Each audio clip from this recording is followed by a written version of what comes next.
from the love of liberty in the fires of hope and prayer. With boundless faith in our destiny, we solemnly declare. Side by side we stand, islands of the blue Caribbean Sea, this our native land. We pledge our lives to thee. Here every creed and race find an equal place, and may God bless our nation. Here every creed and race find an equal place,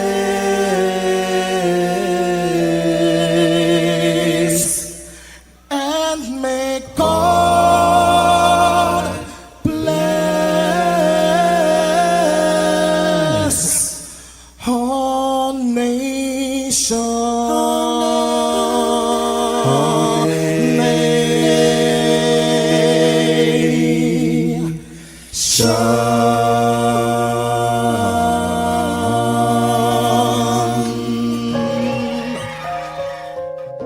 Heavenly Father, we come before you at the start of this new day, giving thanks for life, for health, and the opportunity to serve through this station. We ask for your divine presence to guide us in all we do. Bless this broadcast, that it may be a source of inspiration, joy, and unity to all who tune in. Whether near or far, may our words uplift, our music heal, and our message bring light to those who need it most. We pray for our listeners wherever they may be. Grant them strength for the day ahead, peace in their hearts, and success in all they put their hands to. Cover those traveling with your protection and those at home with your comfort and provision. Lord, may everything we do bring honor to you and be a blessing to others. Guide our steps, bless our efforts, and let this station be a vessel of positivity and hope. In your name we pray. Amen.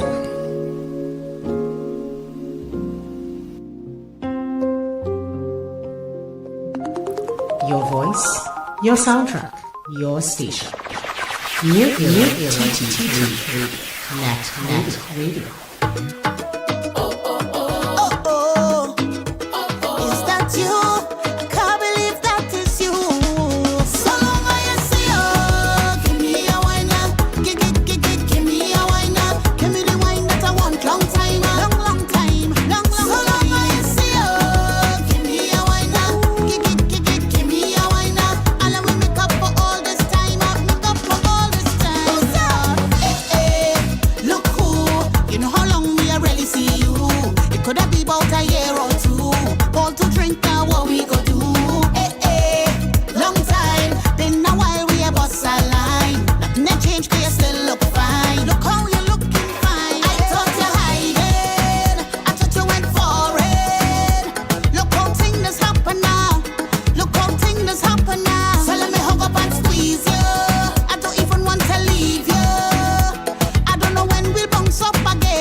long time.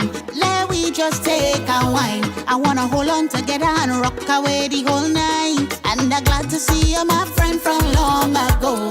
Don't even want to go. I wanna hold on together and rock away the whole night. So long I see you, give me a wine now.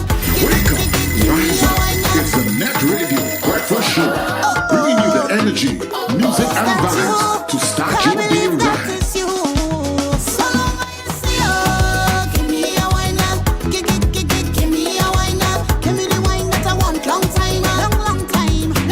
So long I see ya. Hey everybody, good morning to you, and of course welcome wherever you may be.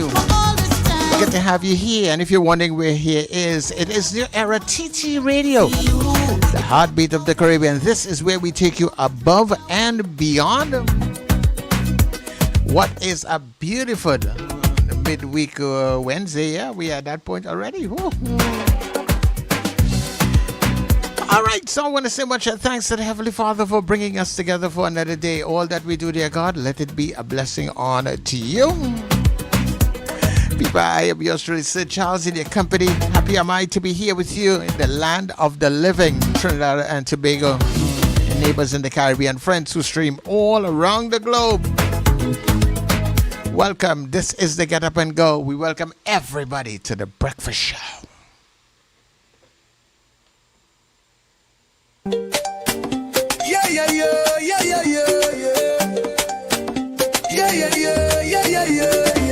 Wake up, it's a brand new dawn. The breakfast show got the vibes turned on. From Maracas Bay to the Savannah line, let's start the day in Caribbean prime. Good vibes rolling through the air. The breakfast show, energy everywhere. We talk, we laugh, we make you think. Grab your doubles or your morning drink.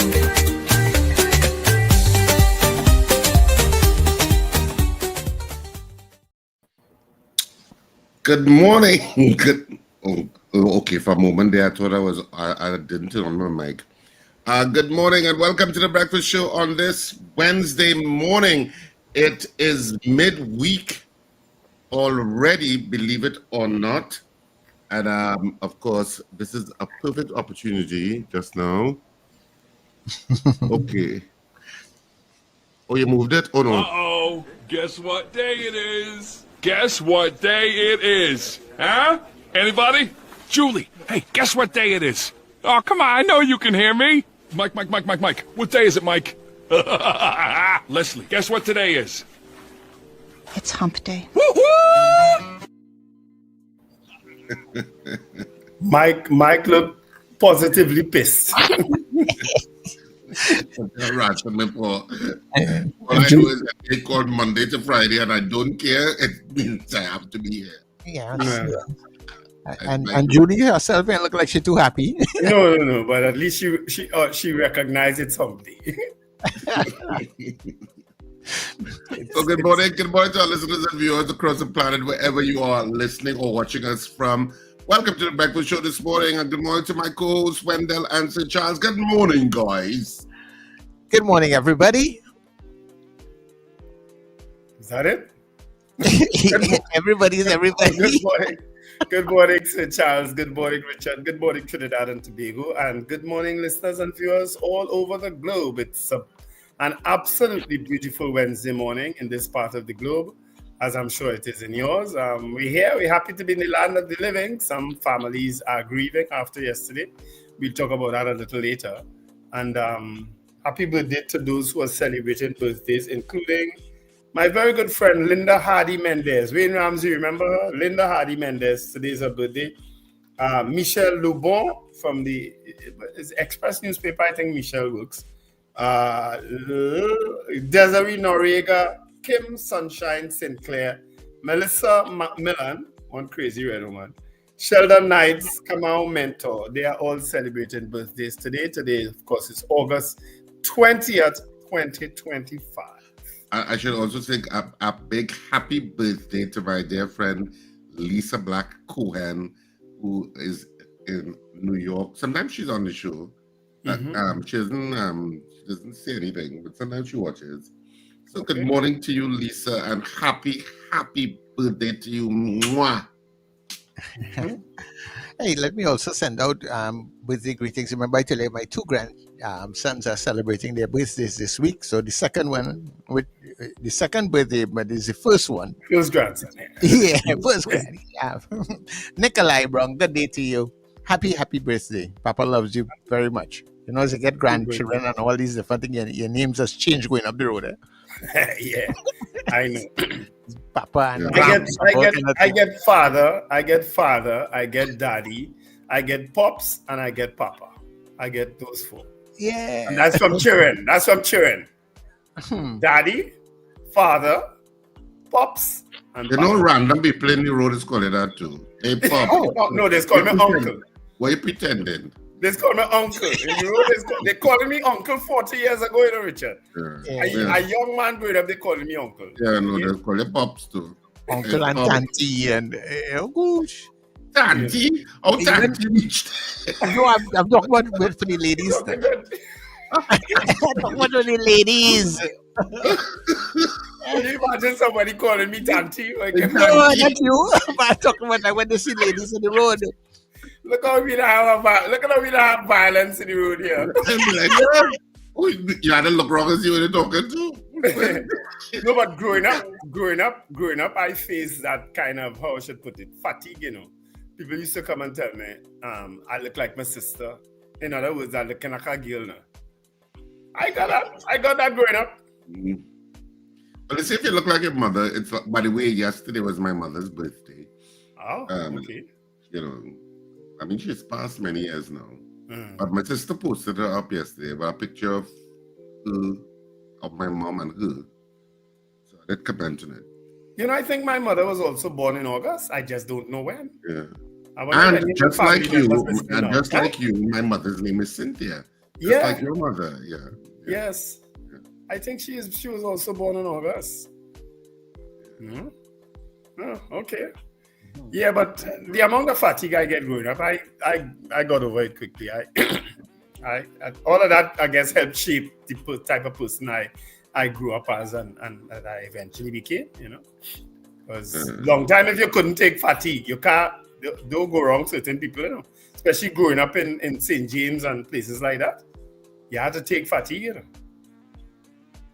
Some children, of course, it got to the stage of bullying. You know what I mean? At least we call it bullying today, but back then it wasn't called bullying. It was just fatigue. Yeah, some people are real wicked with it, boy. Yeah, they call it. Once they realize that they say something and you don't like it or it hurts you, now they coming in. Yeah, I got it all. So what? It's part of life, I guess. You know. Yeah, but our guest this morning again, we're bringing him back, Brent Batson, Sergeant Brent Batson, who would speak about those horrific accidents we had yesterday. And you know, let Richard do good news before I continue. Okay.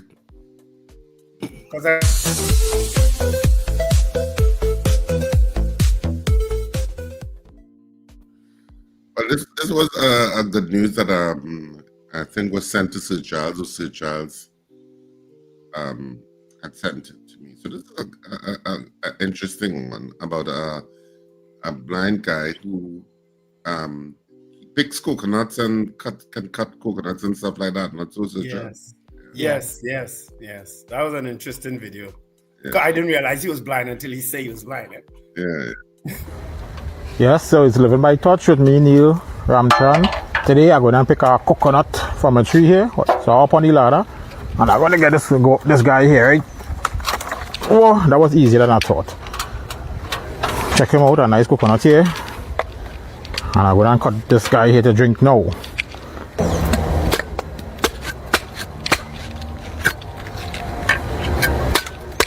Alright.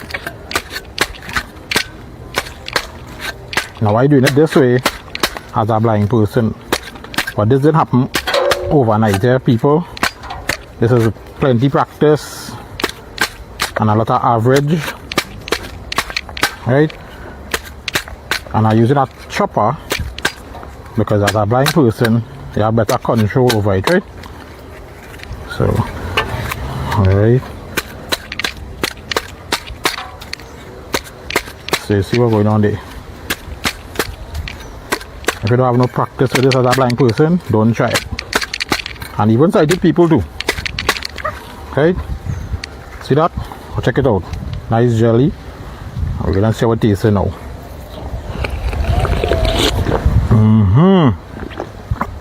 Right. So remember guys, if you all liking what I do, please share, subscribe and follow. And if you want to try it, close your eye and do it like me.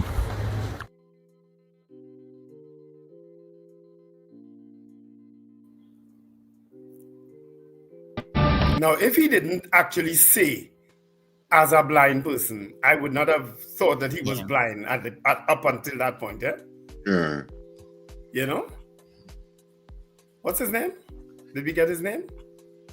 I can't remember what is his name actually. That is at the beginning. Like the original blind man or some. Yeah, it's He his hand. said it at the beginning of the. Yes, so it's Living by Touch with me, Neil Ramcharan. Today I'm gonna Neil Ramcharan. Neil Ramcharan, I got it. Ramcharan is it? Ramcharan. Charan or Saran? I think it's Ramcharan. Make him a plate again. Yes, so it's Living by Touch with me, Neil Ramcharan. Today I'm gonna pick a coconut from. It's definitely Charan. Yeah, it wasn't like that. Yeah. Because a noise happened at the same time. Yeah. My hearing is better than yours. That's okay. That's okay. Yes, so it's Living by Touch with me, Neil Ramcharan. Today I'm gonna pick a. It makes a noise at the same time. Yeah. It makes a noise at the same time, so it kind of counts. Yeah. Ramcharan. Yeah, Ramcharan. It's all And of course, the other good news. I don't know if you got it to play, Richard, but it's about our junior Pan Am gold medalist Shaniqua Bascom, 100-meter goal yesterday at the Pan Am Games. I got that race, but I know Richard was having his problems downloading it. But congratulations to Shaniqua Bascom for winning gold medal in the 100 meters girls at the Junior Pan Am Games yesterday. Yeah, totally ecstatic after that win. Yeah. Mm-hmm. She almost looks like the girl from St. Lucia, Julian Alfred. Yes. She looks like a version of Julian Alfred. You know that black door crack look? That's how she looks. Very attractive young lady. Very attractive young lady. Mm-hmm. Yeah. All right. That feeling that comes across when you do great things. I mean, indescribable. Yeah. But all the best, because I know a lot of us sometimes it's only at this point in time that when we know and get to recognize our athletes. Mm-hmm. Yeah. There was a swimming team that came back from Barbados to this week. A swim team. They went to the is it Goodwill Games? I think there was Goodwill Games in Barbados. Trinidad and Tobago. We were also represented there because I saw the swim team. It's just amazing to see that. Long ago we didn't have the kind of media that we have today, but yet we knew our athletes and sporting people, just by going to the savannah on a weekend, going and support some of the football games and all the other things, the track and field, the Southern games, Hampton games, and all those different things that go on. Yes. But this one, I don't have the. Sorry to interrupt you, Sir Charles. No problem. I can't get, for some reason, the link you sent, Wendell, not working. But this is a link with the arrival of our team for those Pan Am Games that's ongoing with the Trinidad and Tobago team that arrived. Can you feel the love on a stranger's face? When my people dancing through time and space. Is our energy when we come down there? They say all we know is to jump and wave. It's in every creed and race. And the carnival is the holy grail.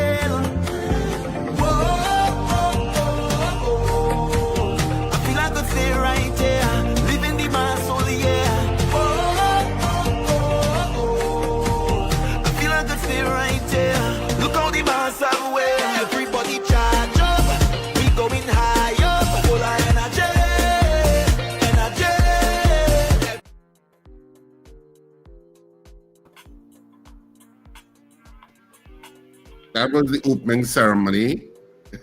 And when they arrived for those games in Paraguay, I think it is.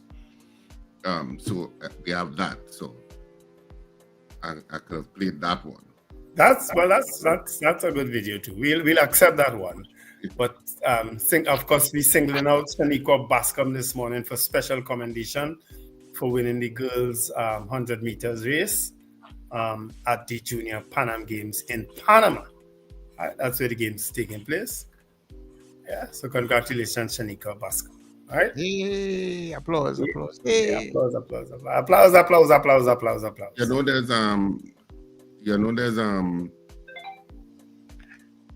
what you call it, Sir Charles? What? We have applause, right? Well, that's why I'm saying that, because you are the technical. Well, he was trying to prompt you to do it. I gathered that is what it was. He was trying to prompt you to do it. Me. Who's the technical operator here? I wonder myself. Yeah, so.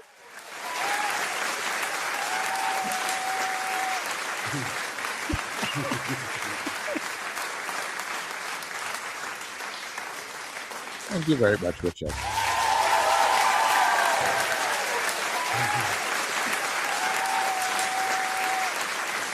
You see the applause and the little boy in the backseat of the car. You should have them things ready at the.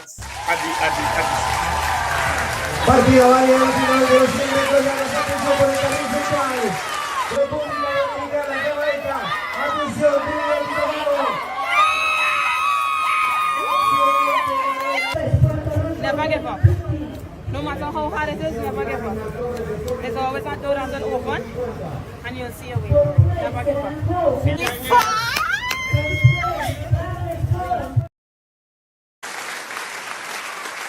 Sorry, Richard. Applause for Richard. He got the Applause race. for Richard, man. Yeah. No. Make it happen. You like Republic? Make it happen. No. Applause for David Wares, who quickly sent it to me via email. Okay. So applause to David Wares, because he actually sent the video, so I don't have to download it or nothing like what he right. said. Okay. Yes, yes. Okay. Thank you so much, David. Well, David is a very resourceful person.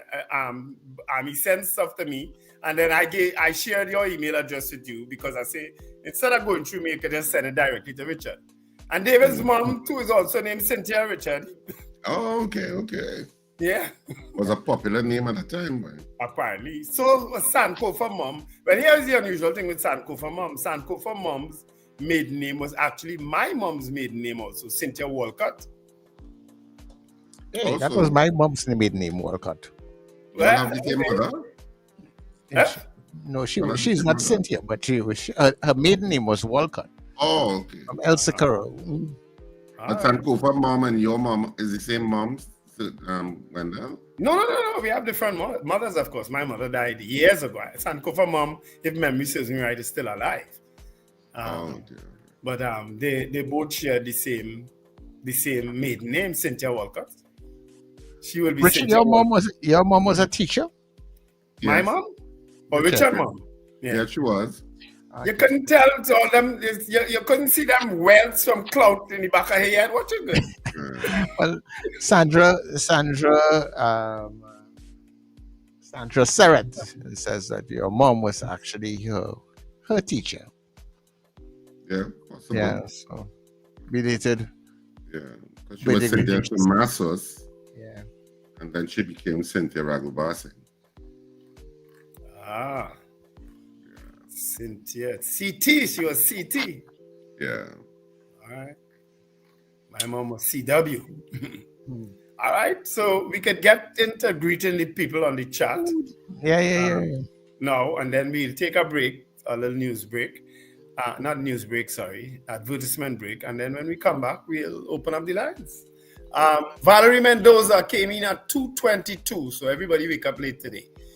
Good morning to the breakfast team. Boy Bidesi at 2:55. Boy Bidesi from Debe. Suzanne Jessup, 3:43. God's love, grace, and blessings from Suzanne, Suzette, and Mrs. Gemma. Erica Charles, thank God for sparing our lives to see another beautiful day. Erica is in Mova. Michael Cadet, good morning to the breakfast team. Thankful for life. Wendy Ann and Frank James. Good morning, Richard, Wendell, and Sir Charles. Good morning, Wendy Ann. Marcia Rock from Orlando, Florida. Odell Guy from Sangre Grande. Brennan Smith from Goodwood in Tobago. Patricia DeFore, good morning all. Margaret Thomas. Ron DeSantis Jr. from Norfolk. He's saying Laventille, West USA. City of Los Angeles. Ron DeSantis Jr. Behave yourself, eh? Los Angeles. Anyway. Marlon Motley, blessed morning, guys. Morning, Marlon. Kurt Holt from Nashville, Tennessee, the Music City. Michael Mapp also says good morning. Carol Guevara says good morning, beautiful people. Happy Hump Day. Ozzy Molino, good morning. TT Bernadette Yates. Bernadette and Nelicia Yates. Ambrose Blair from New York. Sherwin and Juliet Kerr from Arima. Yeah, good morning, Sherwin and Juliet. Norris Ferguson also from Arima. Robert Taylor originally from Arima. And now good morning, Robert. Nicola Nichols, good morning, gentlemen and everyone. Michael Robinson from Yokohama, Japan. Have a great day. Diane Payne, good morning on the net. Sherwin and Juliet Kerr says it's Pan and Powder. Oh, yes, the Pan and Powder Parade is today in Port of Spain. Leaves City Hall around 5 p.m. and heads up to the Savannah. That's always an excellent parade, but I don't know if I could be around powder today because I'm coughing. So anything with dust, I can't be around. Josie Richardson, good morning, folks, from South Oropouche, Trinidad. MFG Evangelism. Blessed morning to all. Now, who that could be? I feel like Ramner has changed up his name again. Good morning to the breakfast crew. Have a fantabulous day. Lincoln, good morning from New York City. Rina Burujan from PD Valley. Rina, I hope you face your battles with strength, the strength that I know that you've always had and continue to have. Gavin Frank from Powder Magazine. Lambert Bruce from El Dorado. Dwayne Sylvester. Kathy Ann Charles says good morning to the breakfast show. Happy Hump Day. Lyndon Williams. Joyce Phillip. Helen Prescott, Alistair Hart from San Fernando. So long I see you. Wayne Ramsey from Fort Lauderdale. Mo Gaines also says good morning. And Magic says good morning. Ava Smith, blessed morning. Richard Wendell and Sir Charles. Robert Harper from St. Anne's. Sankofa says bountiful graces. Give thanks and glory to Creator God. Robert Harper, I'm getting called old school now. Yeah, I've never gotten the name old school. James Kamal, Grand Rising. Sankofa said the Cynthia's rule, blessing soul, as his mom is also named Cynthia. And so is David Wares, confirming that his mother is named Cynthia also. Alistair Hart, it was a normal thing growing up in the 70s and 80s. I guess that's been fatigued, Alistair. Julia Batiste. Good morning, Julia. Says, good morning, everyone. Do have a wonderful day. Much love. Good morning, CJ. Nicola McNichol said, I'm not even closing my eyes to do that. I put the coconut on the ground and chop. I do not trust my judgments at all. I don't blame you, Nicola. Congratulations to her. That's for Shaniqua Bascom. Scorpion Pepper says, good morning, sunshines. Donna Ramlochan, good morning. Congrats to our athletes. That's from Scorpion Pepper. Anthony Atwell, greetings. Scorpion Pepper is chatting. Diane Payne, congrats. Donna Ramlochan, full 100. Michael Sankofa say, what's it, Charles? Yeah, in the family. Sankofa also say, mom will be 90 on November 16. Excellent. I hope so. Oh. Yeah, thanks for giving us that information, Sankofa. Richard's mom and my mom worked together in Arima Girls RC. Well, there you go. My mom worked there. She did. Lincoln says, how come when you wake up, it's thank God for seeing another day, but if you don't wake up, you're in a better place? But you're assuming you're in a better place. Lincoln, you make me smile and laugh. Lincoln, people assume you're going to a better place, but there are some people, they're going straight in fire. Oh, you know that your judge. I know some of them is mine and say the Lord. Why you getting into God business? I know some of them. Why you getting into God business? Straight in the fire they go. Judgment is mine, saith the Lord. Not, he didn't say judgment is Wendell Stephens' own, and then it will come to me. No. I go put up a name as Judge Dredd after today. Morning to the breakfast crew from Terry and George. Have a productive day. Ron DeSantis Jr. said love until he says New York City. Yeah, sure. Well, maybe. And Noel says, good morning, guys. Esther Lisa Sampson, good morning. Charlesy, thanks for that wake-up song. Kurt Narcis says, blessings to all. Good morning, all viewers. Trinidad and Tobago. I love Trinidad and Tobago. Kurt Narcis is the one from Barbados. Is he from Barbados? I'm not sure. Rhea Sampson says, morning, everyone. Have a good day. All right? Yes. Good morning, Rhea. I know Kurt is messaging either from Barbados or the Bahamas or somewhere. He put it already in the chat. I can't remember where. So Charles, go ahead. Okay, cool. So quickly on the WhatsApp, good morning to Kenwin out there in Diego Martin, to Kent in Laventel, Patrick Billy, Mr. Billy, good day to you, son, the Powder Magazine people, Terry Ann Peters and her family out there in Mover, Mr. Beeps in Pity Valley, good day to you, Zena out there in Arima. Also to Sandra Surratt in Brazil, good day to you. David Reyes, good morning. Captain Ron, good morning. Cheryl Pixie Taylor, out there in New York City. And Marie, good day to you.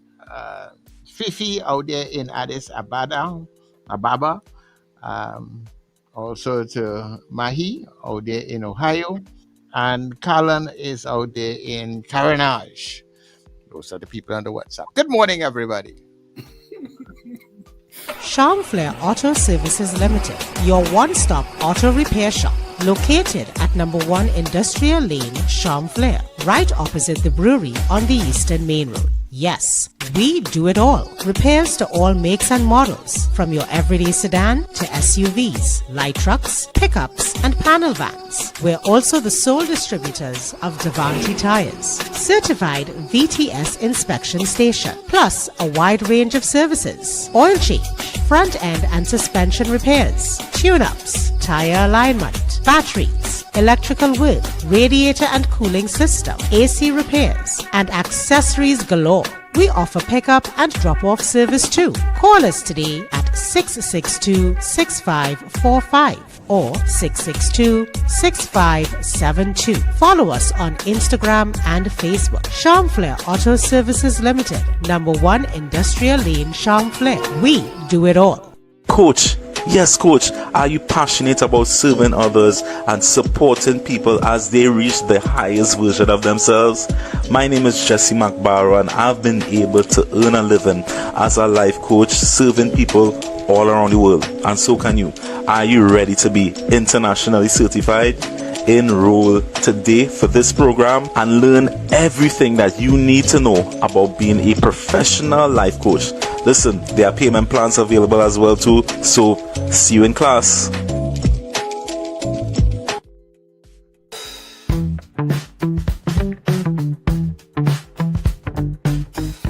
S&H Rumbox, 137 Western Main Road, St. James, for all your retail and wholesale needs for alcohol and non-alcoholic beverages. Call us at 686-0599 or visit us at 137 Western Main Road, St. James. S&H Rumbox, drinking out of the box.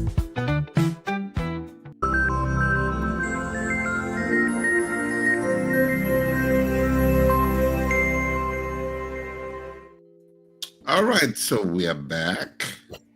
You know, I just realized, because I'm looking at it back on the television, which is slightly behind us, that the guy, I was wondering why he had his hand in front of his mouth, but he had a microphone in his hand, didn't he? A small microphone.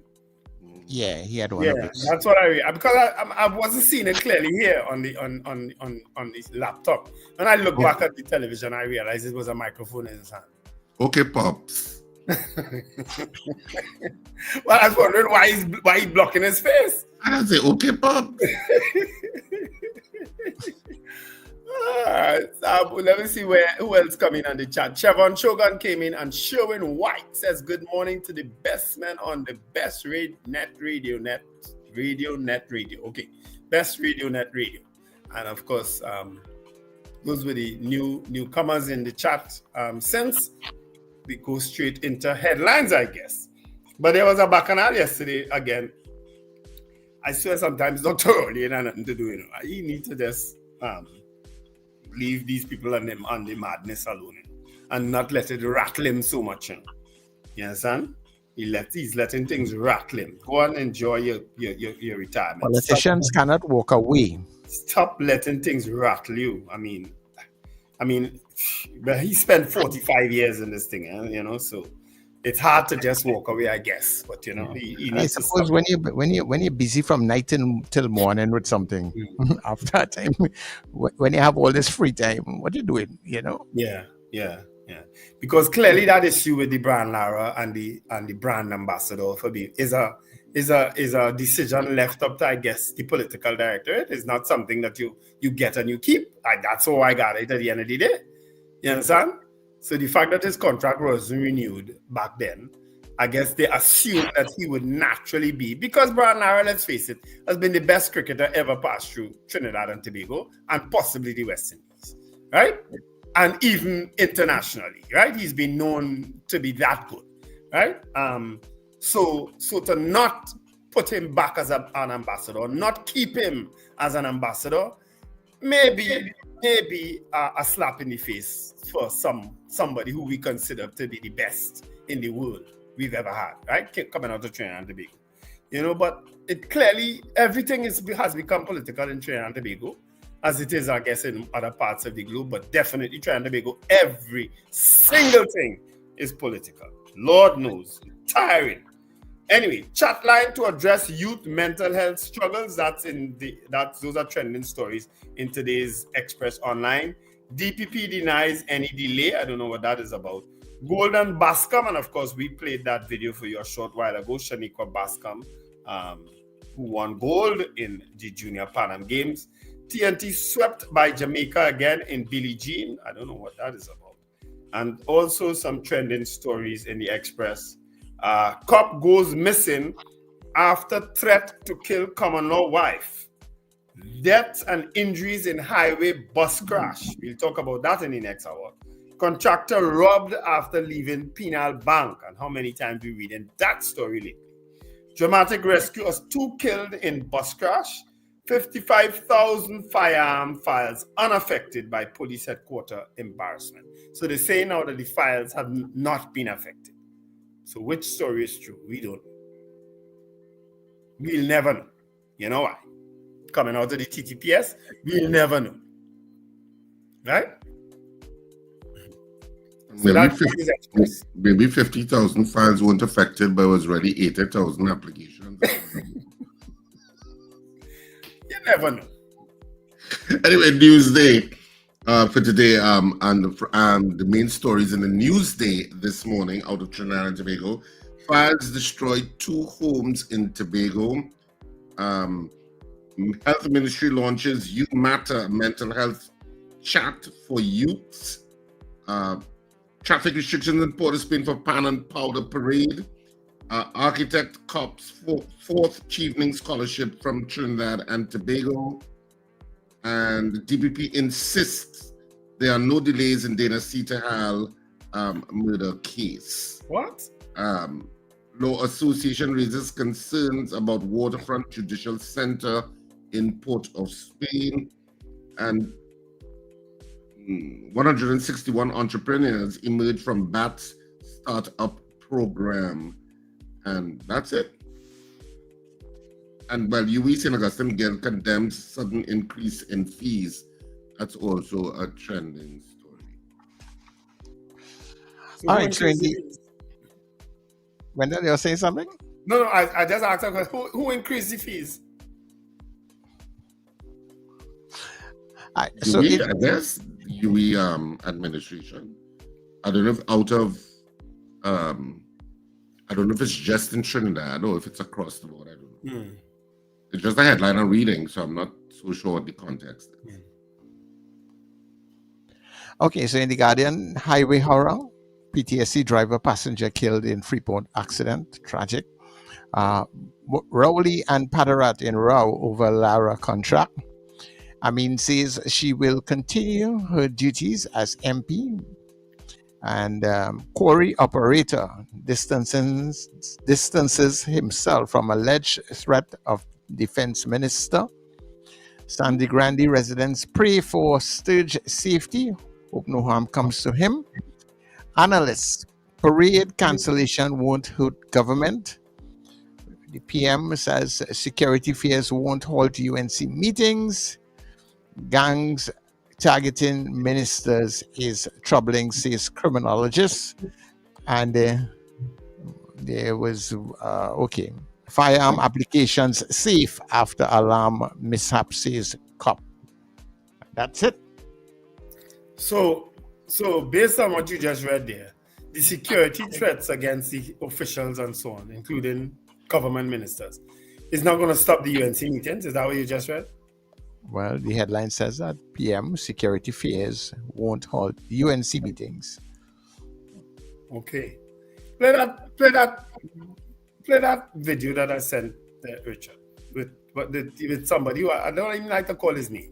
Because honestly, I don't share anything. I don't listen to anything. I don't have that video ready. You don't have it ready, okay. All right. I wasn't sure. It's not something that I would share or listen to. Or I wasn't sure what the context was for sharing that video anyway. The context is about Independence Day. He had a say on why Independence Day was cancelled. You know, people have had all their reasons, and there's been a lot of commentary on it, and I know we have discussed it previously. But to me, the only real substantive reason, to me, why the UNC is not big on the parade is because, as I said before, they have never been invested in that parade. But that video confirms it. That video confirms it. Yeah, they never attended for 10 years. So they don't see the parade as an important symbol of patriotism, which is a point of view to have, but they don't see it as that. They don't see it as an important event celebrating the independence of Trinidad and Tobago. Yeah. Because they have not been in power for 10 years, and they have always avoided.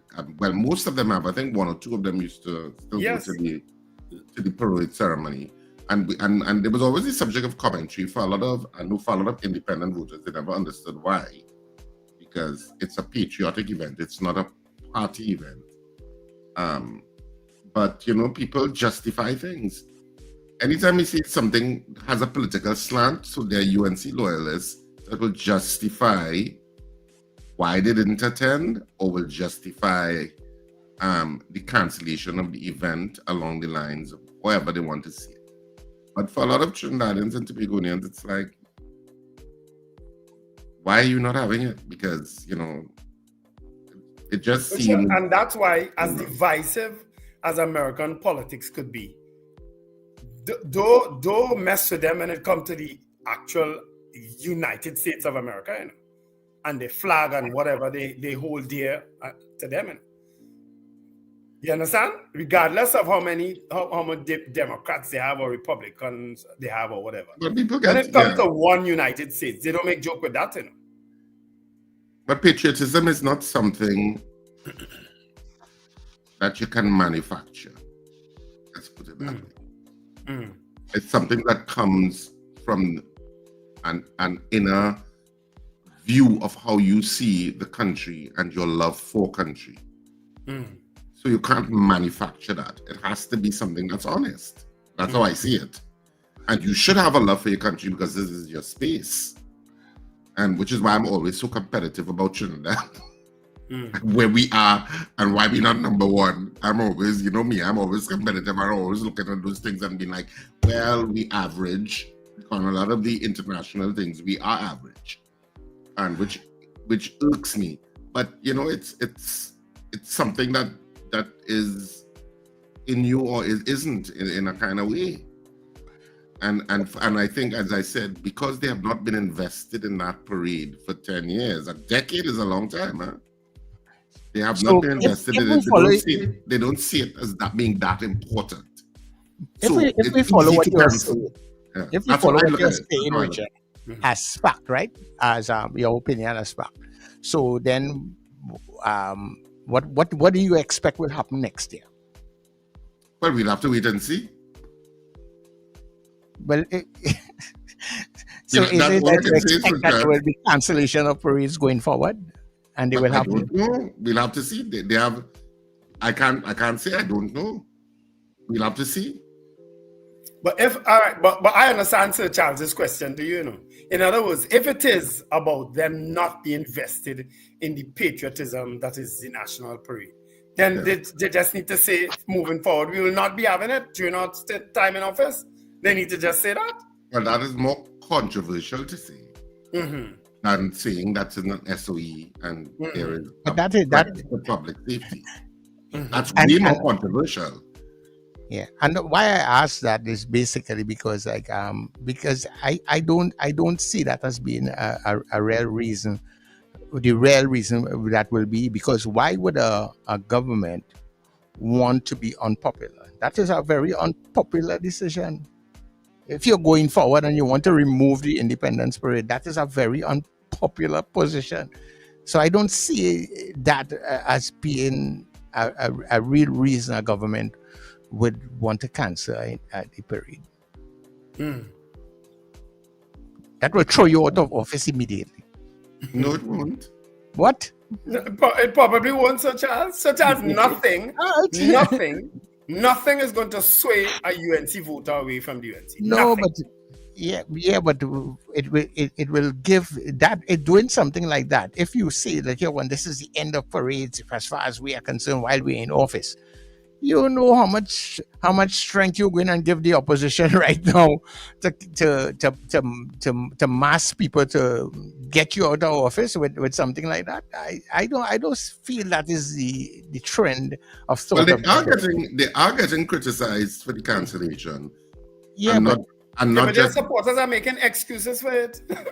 Well, I think some are also criticizing it, but you also have a lot of people who are criticizing it who are also non-PNM. True. Well, you would expect that. Yeah. So a lot of because if you want to say it's a PNM thing, that some PNM people, but there are a lot of people who are non-PNM who are also criticizing it because you saying it's a public safety issue or saying it's a security issue. Let's broadly brush it like that. For a lot of people, it's like, well, why are you cowering? You shouldn't cower in the face of a security threat. You should stand up boldly and say, we are not afraid and we are having our parade and we are who we are and this is in defiance of any threat. Given the fact that we don't know what the threat is, if we even go in that regard, I would expect, regardless of what the threat is, Sir Charles, that's how it should be handled. But that's in your opinion. Yeah, because what is the purpose of all of your national security, intelligence, and infrastructure if a threat, or just saying that there is a threat, could disband a parade that you have once a year that's in celebration of your identity? Yeah, but you don't, as I said, because we don't know what the threat is. So Charles, give me a break with that. So you know what the threat is? Please. You know how dangerous what the threat is. I don't care what the threat is. You have, what is the parade made up of? The parade is made up of people who are in the military. So are you saying that the military is so unprepared that they cannot handle a threat on Independence Day? Look at it this way, right, Richard? Independence parades and people who attend, the large majority of people who go there are children. And there is no way you can put in. Have something that breaks out, and there is no way you could put up children in the one area. What could happen? So Charles, who is under more threat for any parade than the United States of America? True. We don't live there. Yeah, but my point is, we're under more threat from all sorts of situations. Yet they have parades, they have massive parades, but they have security measures in place if you're going to that parade. Yeah, but they are always. So somebody can't just come and say, we have a threat without identifying the threat and say no parade, and you're willing to accept that? They say it's a threat, oh God, I stay home and pray. Richard, if that, and that is why we have intelligence and we have our security. So, Charles, and if they are saying to you, and you drink from the Kool-Aid and you eat the Kool-Aid too. Oh my God! There are other people that don't drink from the Kool-Aid. Once somebody don't agree or following your opinion, that's what you're coming up with. Yeah. That's not it. I just see the difference. Let me call you Miss Estelita Sampson. Nice name for you, Charles. It's something like you drink from Kool-Aid. No, Yes. Who I has am more just saying- threats at any point in time than the United States?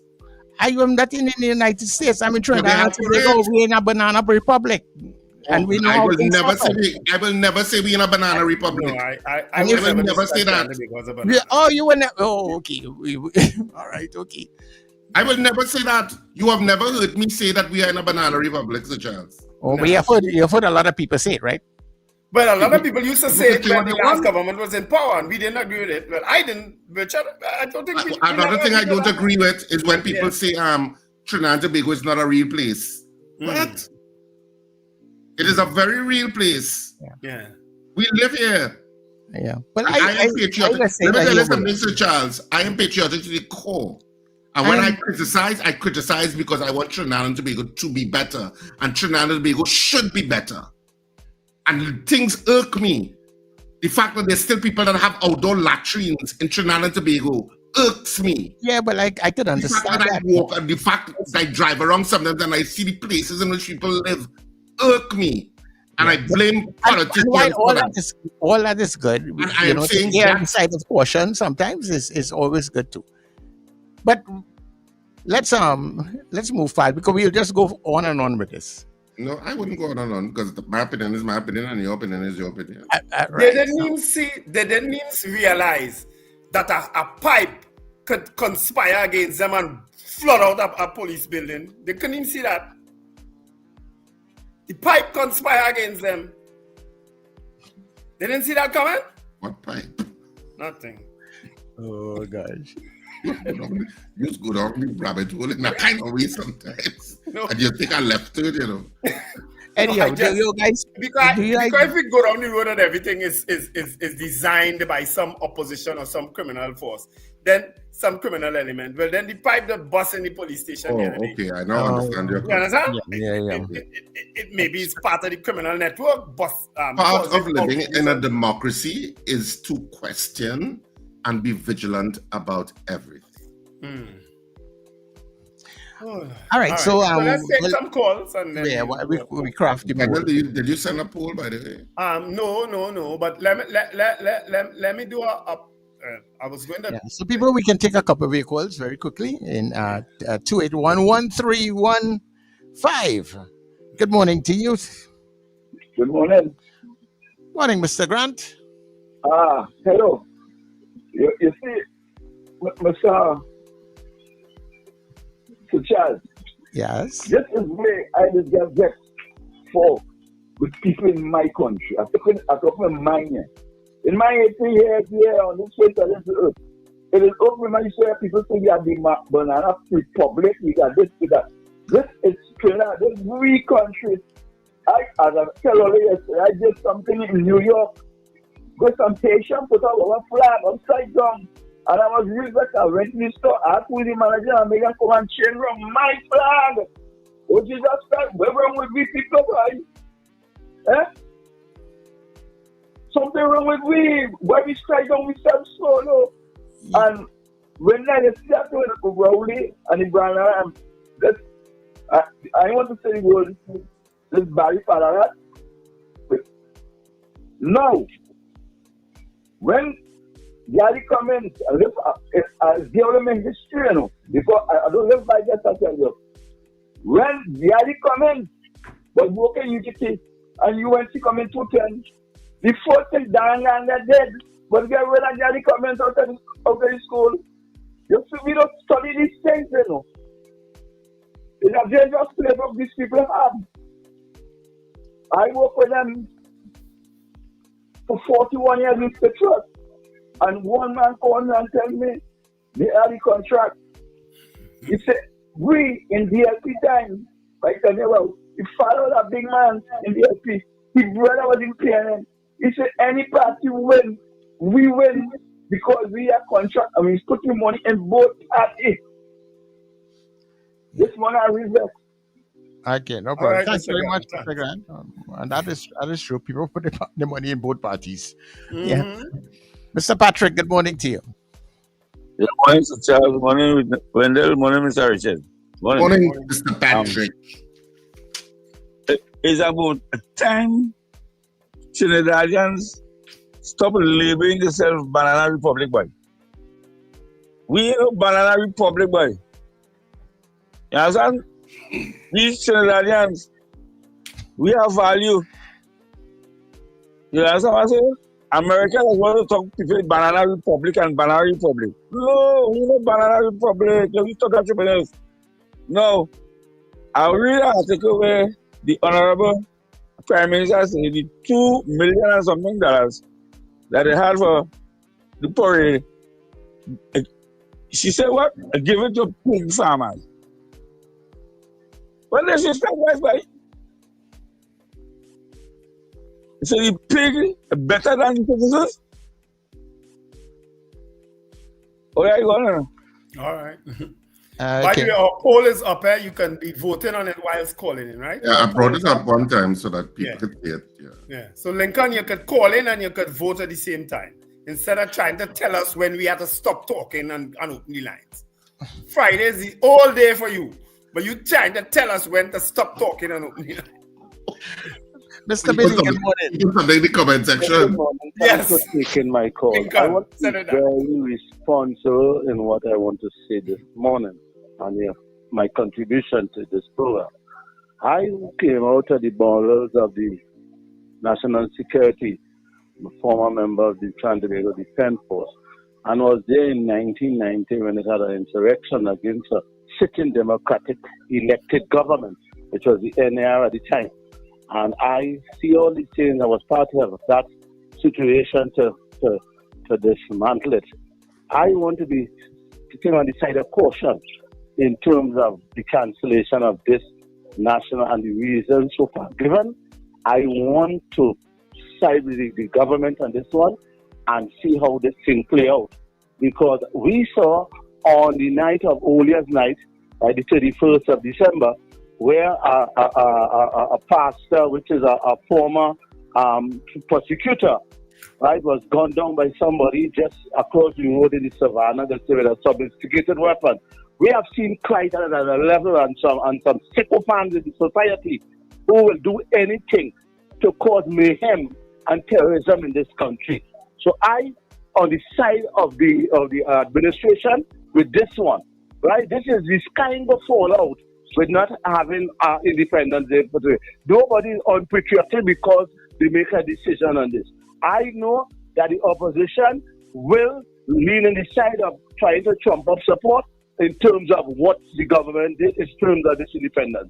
But I'm saying we have Mr. Billy, a steep cancellation and you have to cancel it. Those things have fallout. I know that. I know the Billy. will be shown in this country. Mr. Billy, Some people want to cause mayhem and confusion in all this right, country. okay. Mr. Billy, what then is the excuse for having the Monday night meetings? This opinion. Thank you very much. If the issue is a security threat to the government officials and so on, how they cancel the parade but having the Monday night meetings? Makes sense now. Well, it makes sense now. Oh, please. And you see, Ram Naresh, if I had the power today to remove your comment and ban you, I would do it. Because you see that comment you make about Richard Ragoobarsingh? Remove it. Remove it yourself. Otherwise, don't message this chat again. I heard Richard said the worst about our country. Where you ever hear that? Where you ever hear that? Not on this station, not on the one before. Never. Not Richard Ragoobarsingh. Sorry, sir. You're wrong. You dreamed that. You're wrong. Well, Richard has the power. So You dreamed that. No, I don't ban nobody. When did I ban? You're lucky I can't do it this morning. Get away. So the poll is up, people. Are you concerned about this spike in fatal accidents? Several people have been voting. When we come back, we will read the results of the poll, And of course, we will have our guest in studio, Mr. Brent Batson. All right, time for news. Oh, I thought you were going to give results, yes? No, I'll wait till after 7 and do all. Okay, so I had my pen and paper ready. All right. I'll do all okay, after cool. 7. Yeah. All right.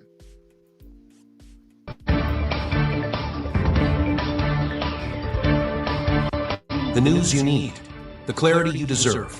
Local, regional, global. This is Net Radio News Now. This is News Now on New Era TT Radio. I'm Derek. Minister of Rural Development and Local Government Khadija Amin says she will not be intimidated by threats to her safety and remains committed to serving her constituents. She praised the security services for their intelligence gathering and safety measures, saying they continue to put systems in place to protect citizens. Amin stressed that her presence in St. Augustine and across Trinidad and Tobago will not be hindered by threats. She also pointed to the government's anti-corruption drive, noting that cutting waste will free up resources for food cards, school support, laptops, and job opportunities for young people. Amin admitted some may oppose the measures, but insisted many citizens welcome the stand. She reaffirmed her commitment, saying she will not be intimidated. Police Commissioner Alistair Gavaro is assuring the public that more than 55,000 firearm files remain safe and unaffected despite water damage at the Police Administration building in Port of Spain. A burst fire suppression line on Monday, triggered by electrical problems and alarms, flooded parts of the 6th floor, damaging HR and administrative records, as well as a handful of firearm files sent to Gavaro's office for review. The commissioner dismissed social media rumors, stressing that all official firearm records are securely stored at the Firearms Permit Unit in St. Clair. Gavaro admitted the 37-year-old headquarters has long been plagued by electrical and structural issues, saying even basic power use causes shutdowns. He said the TTPS is moving to digitize operations so services remain resilient, even as the outdated building hampers efficiency. It has been 4 months and a general election since families of the Paria diving tragedy were promised $1 million in compensation. The pledge was made in April by then Prime Minister and Energy Minister Stuart Young, just days before the election that saw him lose office. To date, survivor Christopher Boudrum and relatives of the 4 men who died say nothing has materialized. Boudrum called the promise a gimmick and said families still want accountability, not just money. Afisha Henry, sister of diver Yusuf Henry, added she is still holding out hope that the new Kamla Prasad Bisesar administration will follow through. The tragedy occurred in February 2022, when 5 men were sucked into a 36-inch pipeline at Paria Fuels Pointe-à-Pierre facility.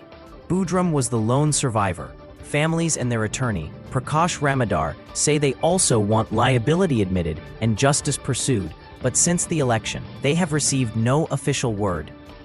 2 people are dead following a horrific crash along the Sir Solomon Hochoy Highway near Freeport on Tuesday morning.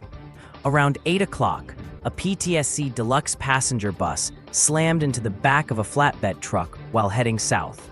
The bus driver and a female passenger, a SWAT security officer, died at the scene.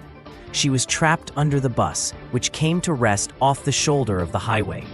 Because of the bus's position, the doors could not be opened. Passengers were eventually rescued using a ladder through a window. Several were injured and seen sitting on the roadside, calling for help. The truck driver escaped with only minor injuries. At least 8 ambulances and SWAT officers responded. Despite the cancellation of the National Independence Day Parade, the Tunapuna Piarco Regional Corporation will proceed with its own celebrations at the Eddie Hart Savannah on August 31st at 7 p.m. Chairman Josiah Austin confirmed preparations were already underway before government's announcement, and the cultural show remains within legal limits. The lineup includes steel pan, gospel, soca, chutney, tassa, rhythm sections, and other performances. Government called off the national parade and fireworks on August 15, citing security concerns under the ongoing state of emergency. In international news, Israel is demanding the release of all 50 hostages held in Gaza before agreeing to any ceasefire, casting doubt on a new 60-day truce proposal backed by Hamas, Egypt, and Qatar. The deal would see Hamas release 10 living and 18 dead hostages in stages, while Israel freed more than 1,600 Palestinian prisoners and pulled troops back from parts of Gaza. But Israeli officials say their policy remains unchanged. All hostages must be released at once. Prime Minister Benjamin Netanyahu has not commented directly, but said Hamas is under immense pressure. His far-right coalition partners are pushing to continue the war until Hamas is fully defeated, while families of hostages are urging him to accept a deal now. Talks come as Israeli forces intensify strikes ahead of an expected push to occupy Gaza City. The Hamas-run health ministry says more than 62,000 people have been killed since the war began in 2023. And that's news at this time. That was news now. Stay informed with new Era TT Radio, Net Radio.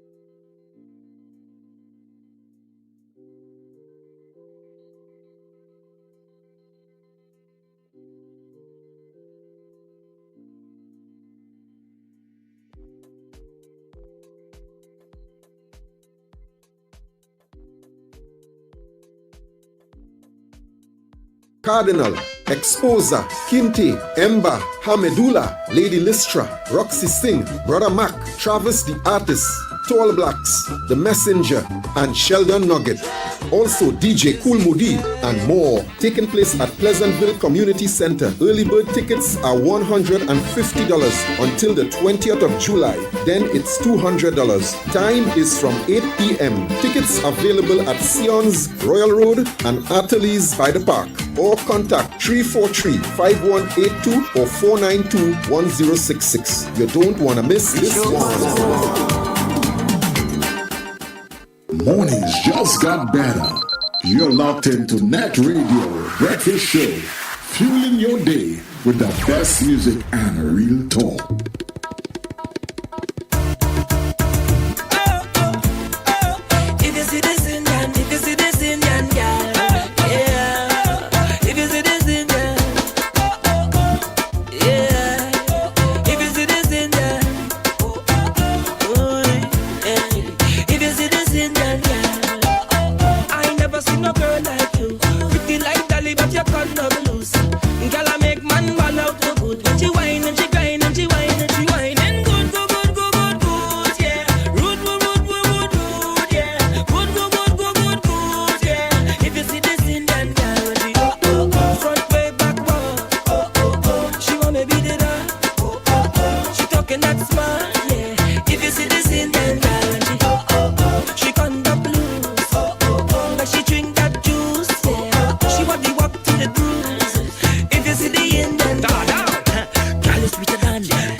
everybody. We welcome you inside the second hour, 7 o'clock hour here on New Era TT Radio.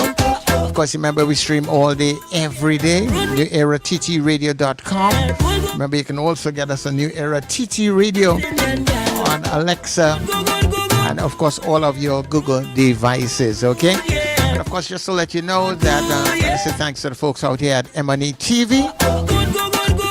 Come September the 1st, you'll be picking us up on Guile Caribbean.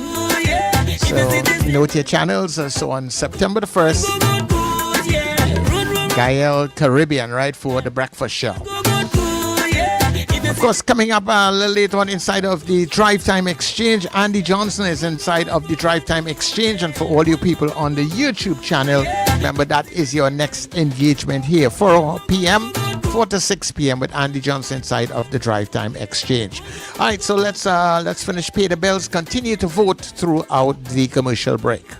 Charmflair Auto Services Limited, your one-stop auto repair shop, located at number 1 Industrial Lane, Charmflair, right opposite the brewery on the Eastern Main Road. Yes, we do it all. Repairs to all makes and models, from your everyday sedan to SUVs, light trucks, pickups, and panel vans. We're also the sole distributors of Davante tires, certified VTS inspection station, plus a wide range of services: oil change, front end and suspension repairs, tune-ups, tire alignment, batteries, electrical work, radiator and cooling system, AC repairs, and accessories galore.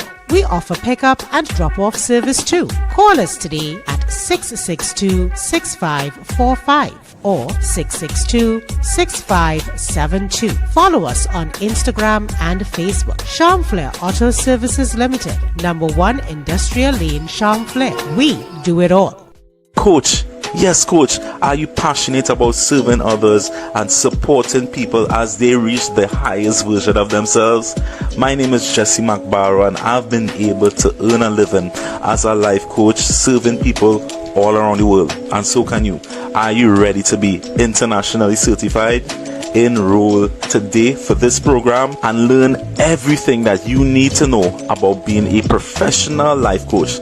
Listen, there are payment plans available as well too, so see you in class.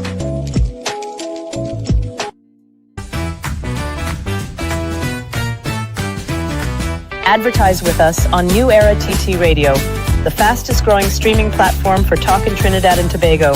Audio and video ads welcome. Elevate your brand with us. Connect with us at newerattradio@yahoo.com or call us at 299-5156. Now what are you waiting for?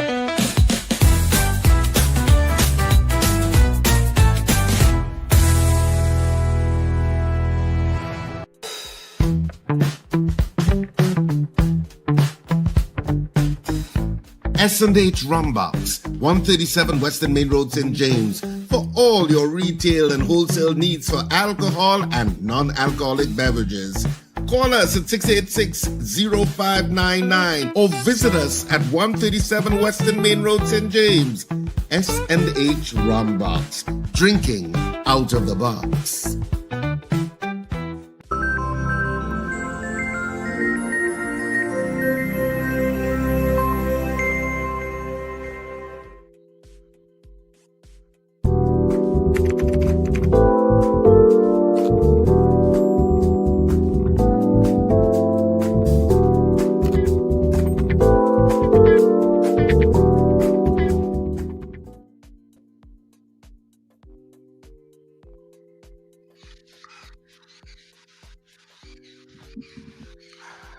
All right. Nice. yeah, we time in very, very well there. Yes. Of course, we are back from our 7 o'clock news, and our poll was up all during that time. Are you concerned about the spike in fatal accidents on the roads of Trinidad and Tobago? I understand from a very reliable source that there was another fatal accident this morning. So that's 5 fatal accidents in the last 24 hours. That's my understanding. I didn't get the details of that particular accident, but my source is very reliable in terms of that information. Right. So, of course, our guest in a few minutes' time will be Brent Batson, and we will ask him about these accidents and what is actually taking place. If in fact it's connected to the scrapping of the demerit points, all these matters will come up, of course, in the next few minutes. But let's go to the poll. Richard, are you ready, sir? Yeah, except you're not ready with your mic off. No, that's all right. Anthony Atwell says yes. Marlon Motley, yes. Andre, no, you're wrong. Because we did speak with Gary Griffith about that question yesterday. Josie Richardson, yes. Not yesterday, Monday. Scorpion Pepper, yes. Gregory Boyer, yes. Julia Batiste, yes. Trini Gets Fit, yes. Brent Hackshaw, yes. Punisher buffing at people. Yeah, I buff. I make no apologies for that. I buff. Margaret Thomas says yes. Alyssa Hart, yes. Diane Payne, yes. Kurt Hope didn't vote. CJ from New York, yes. Kurt Hope is laughing. Diane Payne, Crop Talk. Annie Bunyan, yes. Annie. Candice Weeks, yes. I wonder if she's related to Jared. Rena Jennings, yes. Michael Robinson, yes. Brennan Smith, yes. Beauty Culture, yes. Robert Harper, yes. Sankofa, yes. Roy Cunningham, yes. Andre, yes. Bernadette Yates, yes. Donna Ramluchan, yes. Ask Mr. Batson to share some data on RTAs. We will. Carol Guevara, yes. Michael Robinson, yes. Oh no, that's not to the poll. That's yes, Wendell. I agree with you. No parade, no political meeting. Rhea Sampson, yes. Cheryl Henry, yes. Wayne Joseph, yes. Magic, yes. Kurt Hope, yes. CJ, Richard loves his country, but he's just pointing out the deplorable things in the country that upset him. And he has always done that. Trust me. Michael Williams, yes. Michael Cadet, yes. Kazim Mohammed, yes. Kent, yes. Finbar Collins, very concerned. Michael Mapp, yes. Shuma Paul, yes. Lloyd Cave, yes. Ann Noel, yes. CJ, it says that's scary. Nicola McNichols, hell yes. 5 fatal accidents in 24 hours. That's crazy. Melchizedek, yes. Leonard Francois, yes. No, I didn't see that accident, Kurt. More gains, yes. Those are the polls. Those are the votes that I have, Sir Charles. You have any? Yeah. So starting out with Kurt. Kurt says yes. Black Pearl says no. And Miss Sampson says yes. Brenda says yes. Mr. Billy says yes. Captain Ron says yes. Fifi says yes. Sandra, I'll go into Sandra's message. Sandra says yes. And Junior also says yes. Pauline says yes. And Sean Ram says yes. All right. I didn't think there was a no there. Yeah. Those are all the people that we have. That's it, right? Yes. That's it. Okay. So, the poll this morning, are you concerned about the spike in fatal accidents on the roads of Trinidad and Tobago?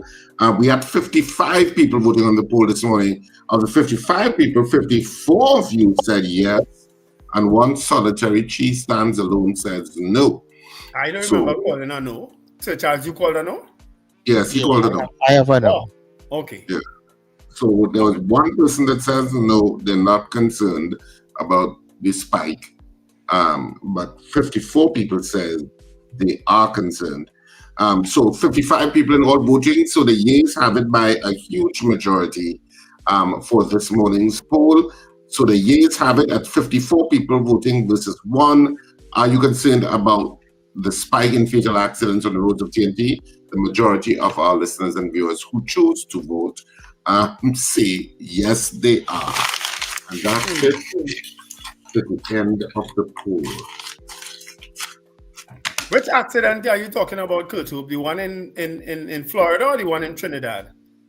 that they're making it a political issue. I'm not sure what your comment referred to. And Beauty Culture says, remember, it have people who never do the driving tests, have license and driving recklessly on the road. That's a fact. Okay, the one in Florida. Thanks for that clarification.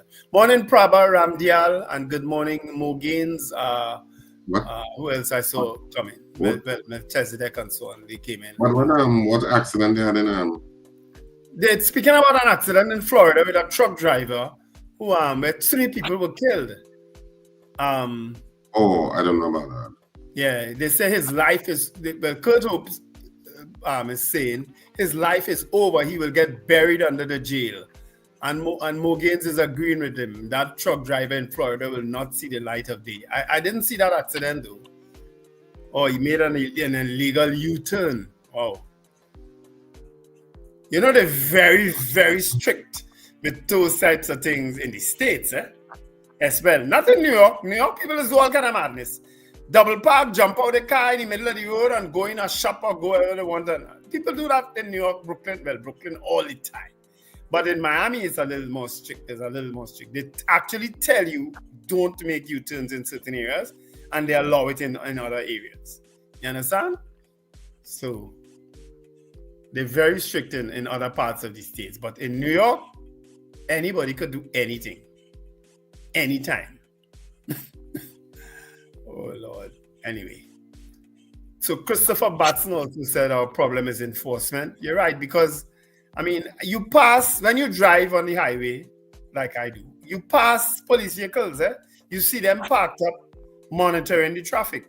But generally, they don't go out after somebody if somebody is doing some madness going on over there. They're basically just there parked up watching, which is something we'll raise with Sergeant Batson when we speak with him. You know, why don't they go after these errant drivers when they see them zigzagging and speeding past them? You know? Anyway. So we don't have Brent Batson as yet? No, he's not there. All right, so I can read a bit on the track. I read a bit of what the chat says. Sankofa say for Brent Batson, urgent directional traffic lights needed for the middle lane, St. Joseph. But Sankofa, you know, you keep raising that issue. But are there accidents there? Or it's just near misses? Because I don't know that I've read of many accidents since that middle lane. I don't even know why they institute that middle lane there. Because most people, it's supposed to be for a certain hour heading east or a certain hour heading west. But people just go in the middle lane anyway, any time of the day. You understand? Oh, I'm seeing something. That is what in St. Joseph in that area there? Yeah. Yeah, they have quite a bit of accidents, actually. Yeah, they do. Yeah. I've never noticed. I'm seeing something new on the screen today, guys. Are you all seeing it? The chat is coming up on the actual screen and not on the side. Yeah, because I just did it. Because I said, well, where did that come from all of a sudden? So now the people on television can see the chat. Because you know it's on television too, right? Yeah. Excellent, Richard. You really love this country and this program. No, don't thank me, thank StreamYard. No, but that's excellent that the people on watching us on TV now can actually see the comments of the people. Excellent. Well done, Richard Ragoobarsingh. So chat people, beware, you're now being seen. Everybody can see what you're chatting now. So when Lincoln asking these crazy questions, everybody could see it. All right. So we're waiting to get Brent Batson in. Yeah, I sent him a message. He sent me a message that he could only do like about 20 minutes. So I tell him no problem. But that's fine. I haven't seen him as yet come into he's probably engaged in whatever fatal accident there was again this morning. I didn't get from my reliable source where the accident was and what time. So my reliable source, I know he's listening. Could you let me know where that fatal was this morning and what time? Because what I noticed too when I went to Brian Lara Stadium the other day is that most of those... saying, oh, his question's crazy, he will stop asking. Who's that? Lincoln? Lincoln can't help it. You mad? Oh, my question crazy? I go stop asking. LOL. Nah, Lincoln can't help it. Lincoln gonna ask anyway. But I noticed, as I said, when I went to Brandon, I see them there. A lot of those railings, not railings, is a wire, they put the cable between the lanes, between the north and south lanes. Most of that is down. But they're changing them, you know. Oh? They're changing them to what you call it? What material is that? Aluminum, kind of. I don't know if it's aluminum. Aluminum expensive. A kind of soft metal barrier. Let's call it that. I don't know if you've seen it in some parts of the South Highway. They've actually started reconstructing it with that kind of a metal-y kind of barrier between. I noticed it, and I think it's a deliberate decision to move away from the cable barriers, because the cable barriers apparently are very expensive. Okay. So the fatal accident was actually, the person apologized, was actually 10 o'clock last night on the Beetham Highway. It says, I won't call the names, this gentleman, age 44, of Dinsley Village, Tacarigua, employed as a courier with Jetpack, with a passenger. They were proceeding east in the vehicle PDC along the Beetham Highway, occupying the center lane when motor vehicle number PDU, driven by name withheld, age 19 of Aranguez, which was traveling at the rear, overtook on the right lane and attempted to cut into the middle lane when the left rear collided with the right front of PDC, and as a result, both drivers lost control and ran off the roadway. PDU struck the metal washer pipe, which was close to the shoulder, and his vehicle became airborne and ended in the drain on the northern side of the roadway. The driver of PDU suffered serious injuries and succumbed to the said injuries. So that's a 19-year-old who succumbed to the injuries. Right? DMO so-and-so arrived on the scene and pronounced him dead and ordered the removal of the body to Armstrong Funeral. Right? And how old was he? 19 years old. Oh my God, that's a parent's nightmare. Yep. You have to tell me, because I have a 20-year-old son who drives. Parents' nightmare. Guest is here. Yeah. All right. Well, so we can jump into the Let's Talk. Yeah, let's go straight in. Yeah.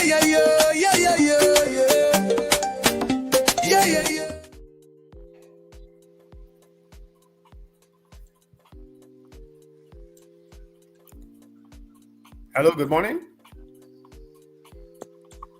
Hi, pleasant morning to everyone. Hi, Sergeant Batson. Are you there? Where is he on the street? No, well, I didn't want to on my camera mainly because it might take some of my bandwidth. All right, okay, no problem. All the police yes, that's all right. Like this single camera, eh, boy? No, it's not that at all. No, I just teasing it, Sergeant Batson. There's one person I know always used to have his body cam as you. Always. Always, I know that. All right. So when we're talking, our poll this morning was, are you concerned about the spike in fatal accidents on the roads of Trinidad and Tobago? All but one person said, yes, they are concerned. Are you concerned? Oh, we're very disturbed. As you all were discussing just before I came on, that, yesterday, if you all remember the weekend before, we had 5 road traffic deaths, and that was over the weekend of Friday to Sunday last weekend. We just had 4 road traffic deaths in less than 24 hours. So really the trend is now it unfortunately on an increase with 76 road traffic deaths compared to 74 for the same period last year. And what's sad is that for most part of the year we've been trending downwards. So this reversal really is disturbing, and it also speaks to some behaviors that we, as from a public safety standpoint, are a little bit concerned with. For example, we have eyewitnesses that said the the drive that took place on the Beetham last night, was a high risk maneuver that where the driver tried to cut into the center lane. Now, I want all listeners to understand, because I'm sure you've experienced this, and this is what I really want to drive home, right? The preventability of these crashes. The Beetham is a 3-lane highway, and we're talking about the westbound here. So I'm sure we've all experienced as drivers where a driver is now overtaking on the right. There's a slower moving traffic in the right lane. And as the car in the center lane, he cannot make that. But he's still accelerating towards that car. Now, you in the center lane, you have a decision to make. One, well, you know what, partner? I'm going to either maintain my speed, or two, I'm going to speed up so that you stay in your lane, because you're in such a hurry that you cannot, you cannot be patient and realize, or be alert to realize that that car in that right lane is slow moving. So when this person now cuts into your front of your car now, or attempts to, it's too late, because you thought that he would have had the wherewithal to say, hey, I cannot make that. But the judgment, the inexperience, he did not clear the other vehicle, and that's where that impact happened. The lost control. Now, I don't know if you all saw the details where he actually ended up hitting a wasser pipe, the one of those big, I think it's a 36-inch main, and that launched that vehicle straight into the air, making the crash energy unsurvivable.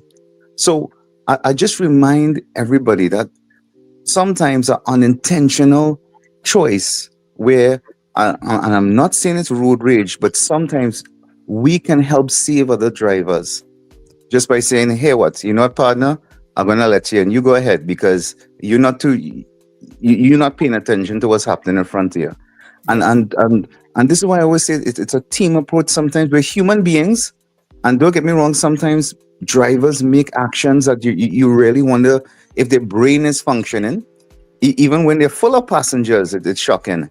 And so I always have to tell drivers, please remember, it's a team approach that has to be for everybody's benefit. As you raise that, Sergeant Batson, I mean, I literally see what you just spoke about every day that I drive that road now. And it's even, I mean, you have to, when you add the person who's in the fast lane, who probably also going slower than they should be going, and they in the fast lane. Yes. They're also part of that problem. We Indeed. talked about that on radio the other day. Indeed. Because they refuse to move. Yes. And this is why we really hoping that the ministry works, because we've been clamoring for more signs, even to remind drivers, please, slower traffic, move out. If you overtaken, if you completed your overtake, move back into the slower lanes.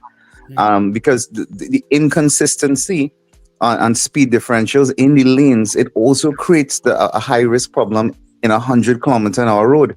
Yeah. But why can't we simply enforce stay on your left except when overtaken? That's the law, not so, Sergeant Batson? Yeah. It is. Well, what we tend to do is failure to keep left, or we willful obstruction of traffic, right? And really and truly, failing to keep left of the road when the law is designed that for a main road situation, not really for a 3-lane highway. So we tend to go on the willful obstruction of the free flow of traffic in the lane. I think it still starts with more education first before I go straight into full enforcement. But we had a meeting with licensing and traffic management branch yesterday. But literally this meeting was just before the PTSD bus crash. So everybody had to leave and go to that scene. And I just want to remind persons, because I remember the police do not have the luxury of the public sometimes, clamoring for us why we didn't arrest the truck driver and why wasn't this. Hey, hang on. I ask everybody, please be patient. We have to gather facts, before we act on arrests. And so there's a procedure that we have to follow. And I want to remind persons, because people clamoring, oh, that truck driver killed me. Wait, that first of all, the bus hit the back of the truck, so let's start there. And two, let's also wait. We have to get a autopsy result. So did the driver have a medical emergency? We don't know. So we have to get some facts in before the police can even do any actions. Or and we just ask the public sometimes to be patient with regards to that process. A bus now in the case of that particular accident, I didn't get the details as much, but I got some information this morning that the truck may have pulled into the lane in front of the bus but didn't accelerate. And a bus is something that you just can't suddenly stop. You understand? Was that in fact what happened in that case? Because I understand that bus driver is one of the better bus drivers that PTSD has. He's been very careful. He has a good record. Good record. Mm-hmm. Yeah. So I don't want to. So I don't want to jump on that. If I beg, the reason being is that the investigators would still be compiling the statements, the eyewitness accounts. Some of the eyewitnesses suggest that, suggest that's what occurred. But again, I don't want to add to from a prevention standpoint. But I always say that, these are scenarios in our minds as drivers we also have to plan for. When knowing there's a chance that this guy might change lanes on us, and I don't know how fast he'll change lanes. I don't know if he's going to change lanes and then pull off to the. I don't know, and this is why alertness and speed control is so important, because I always remind persons I cannot control what that other driver or road user is going to do. And hence the reason why I always tell people, when you're on the highways and you see a pedestrian at the side of the highway looking like he's going to cross, you please assume that he is. And I'm not saying stop, but by all means, you just try to kind of come off that accelerator, look at that rearview mirror, because you have to alert traffic behind you. You're not the only person on that roadway. The only other people are coming behind you. I always remind drivers, you are the eyes for the traffic behind. The guy behind you hasn't seen that massive hole in front of you yet. Your job is to try to decelerate the traffic into the space as fast as you can. Yeah. Brent, tell me something. Because the subject of our poll, of course, was are we worried about a spike in the traffic accidents so far, fatal accidents for the year? Yeah. So a basic question: is there a spike in terms of the terms of the data? We have, so I can confirm that we've moved out from a reversal trend into with regards to a downward trend, into increase in fatal road traffic accidents within the past 2 weeks. So unfortunately, like I said, that's not the direction we want to go, especially in the last quarter, because we're beginning September when school opening just now. So we are hoping, and again, I'm saying this because I'm positive it is going to happen. The police have some speed enforcement equipment that we hope to deploy very, very soon, as well as some DUI breathalyzer, some advanced breathalyzer kits we also hope to have in our possession, within the next quarter. And I think that's really going to make a difference in increasing our capacity, and to the technology that's coming will also help us target a lot of the incidents occurring at night. So we're very hopeful that will happen soon. What do you think accounts for, because anytime our data moves in a particular direction, analysts will try to assess why is the data moving in that direction? Sure. What is to move in that direction? And then come up to solutions to deal with it. What's your assessment saying so far?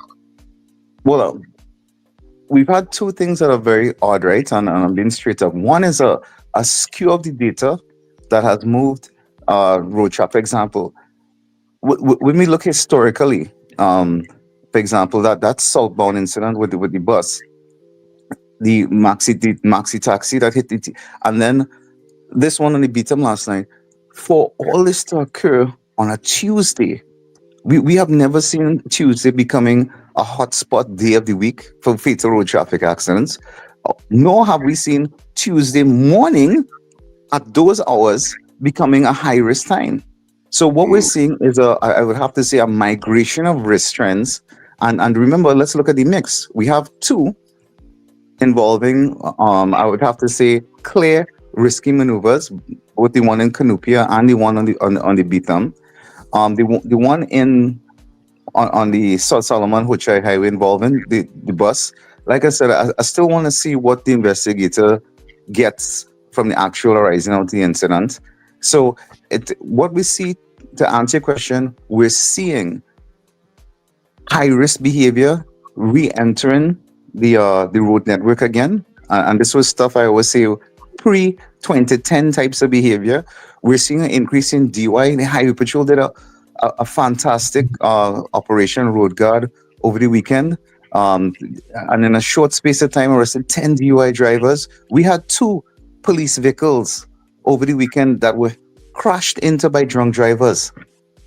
So it goes to show that this risky behavior has permeated back into the culture.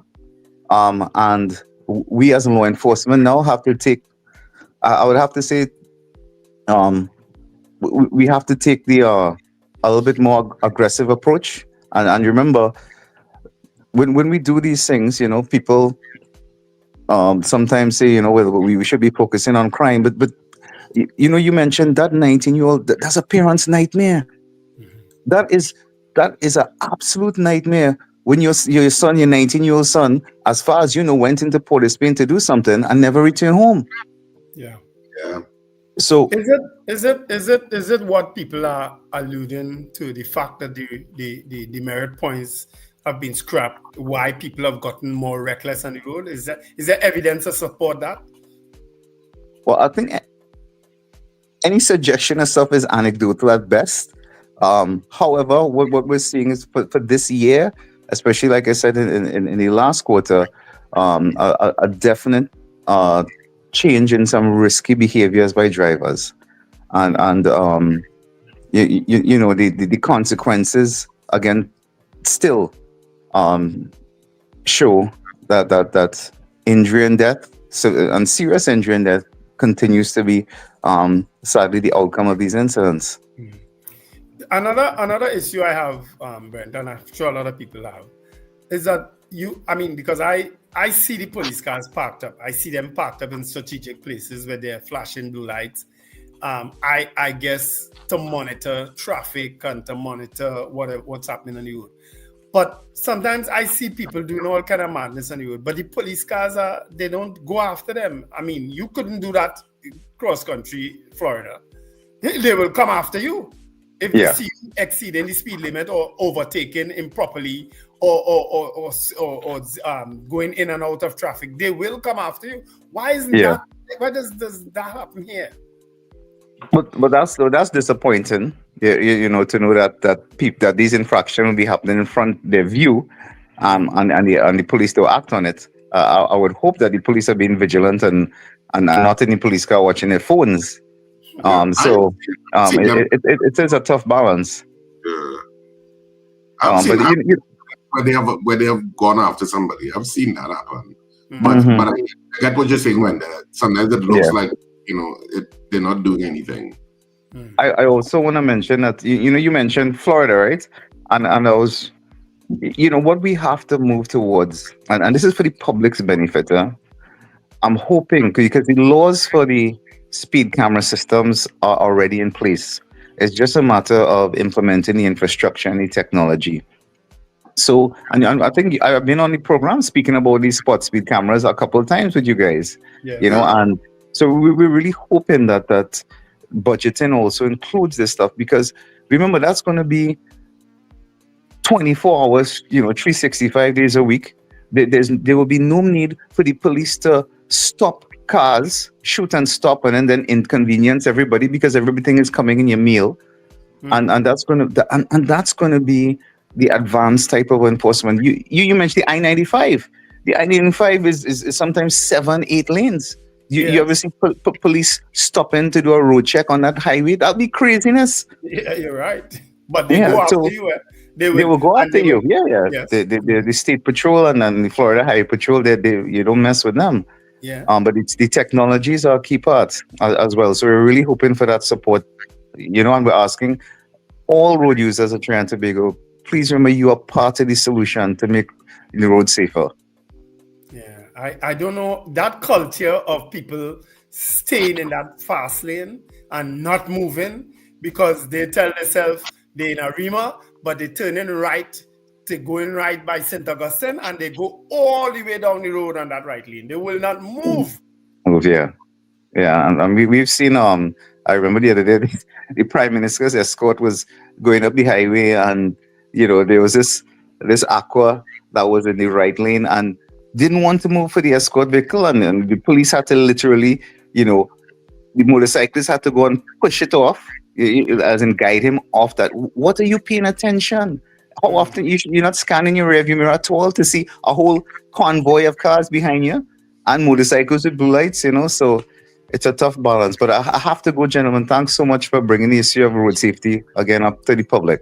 Yeah, but thanks We really very appreciate much, it. Sergeant Batson. Thank you very much. Yeah. Take care. Of course, that was Sergeant Brent Batson of the TTPS. He's been doing a fantastic job, at least trying to enlighten people and alert people and educate people. But it almost seems like he's the only one doing it. You don't hear anybody else. But he's the spokesperson. Yeah. So, I don't think he's the only one, but he's the spokesperson. So he's the face. You ever hear any other police officer talk like that? Well, he is the face to talk about issues like that with them. So I don't know. I don't know that you expect somebody who dealing with homicide to come and say, well, yeah, Brent can't do it alone, Richard. Yeah. No, he's probably not doing it alone, but yeah, as Richard said, he's the man out front. He's the spokesperson, Yeah. And he's media savvy because he's been doing it for a while. So, he's easy to talk to. He knows the media people. So he kind of, it's easy for him to speak with people about the issue. And he's passionate about it too. Yeah. But clearly we have a problem, a growing, burgeoning problem. And I don't know if it has anything to do with the scrapping and the. I can't tell you that it has, but clearly we got a problem. We don't know. Well, I mean, are these accidents just outliers? That is bucking against the trend, or is it a consistent trend that we're going to see going forward? We don't know because it's still early days yet. So maybe they're just outliers of incidents that have happened. But the general trend is towards more safety and more responsibility on the roads. A lot of times drivers on the road are very discourteous though. And discourtesy can lead to possible safety issues. Because people when you drive on the road, well, I mean you're drivers or you were drivers, but Wendell, as a driver on the road, people are pretty aggressive. Yes. And I'm not talking about men or women. I'm talking about both. They're pretty aggressive drivers, and people are very discourteous. And you can see it simply about trying to come out of a side street, which I always talk about. Trying to come out of a side street, sometimes you have courteous drivers that will stop. But a lot of the times, it's about 5 cars that will pass first, and some people speed up to make sure you don't come out. And then you may meet a courteous driver that will blink their lights and say, you can come out. But what that does, it's like it's paid forward, because if you experience discourtesy, it means when you're going down the road and somebody's trying to come out of the side, you kind of get discourteous too, because you kind of say, well, I just have to struggle to get out. You wait and struggle too. That's kind of just like how we are as humans. Whereas if somebody was very courteous to you from the time you came, somebody was courteous and let you out, and you say thank you, and you're going up the road and somebody's trying to come out, you repay it one time, you become more courteous. But a lot of times that has to be in you, That courtesy has to be in you, That thing go happen just on the road, That has to be in you, in your life. You understand? But I'm focusing on the road. But a lot of times people are very discourteous because they believe that the driving on the road is like the survival of the fittest. So people drive in that kind of way, in terms of I have to get to where I'm going, and I don't want to say road rage, but very aggressively. Men and women. It's not just a man thing; it's a men and woman thing. Yeah. And I think that discourtesy is part of the problem. I think. Yeah. Is it a Trini thing? It can. I think it's a. Let me put it this way, Sir Charles. And I always draw this reference. When I was in Louisiana and I was driving my sister's car when she used to live in Louisiana. I haven't driven in Pennsylvania, but when I was in Louisiana and I tried to come out of her side street, the first car that was coming on the road always stopped. Mm-hmm. Without a fail. No car ever passed me without allowing me to come out. Yeah. I was always allowed out. Even if I was coming out of a mall, the first car always stopped and allowed me to come out. Yeah. So obviously there's a culture of courtesy. Yes. Now, that is just in Louisiana, in Lake Charles, Louisiana, where I was. I don't know that it's the same for, let's say, New York City. Mm-hmm. Or I don't know that it's the same for, let's say, LA. I don't know. So I think it's a culture of courtesy depending on the place or space you're in. I mean, there are North Americans in the group, well, Trini Americans in the group, and maybe North Americans in the group who could say whether or not it's courteous or not. But in some places that, you know what I've experienced, it's almost the law, or well, of course, it has to be ingrained in you that there are four-way intersections, no traffic light. But whoever approaches that line first gets good.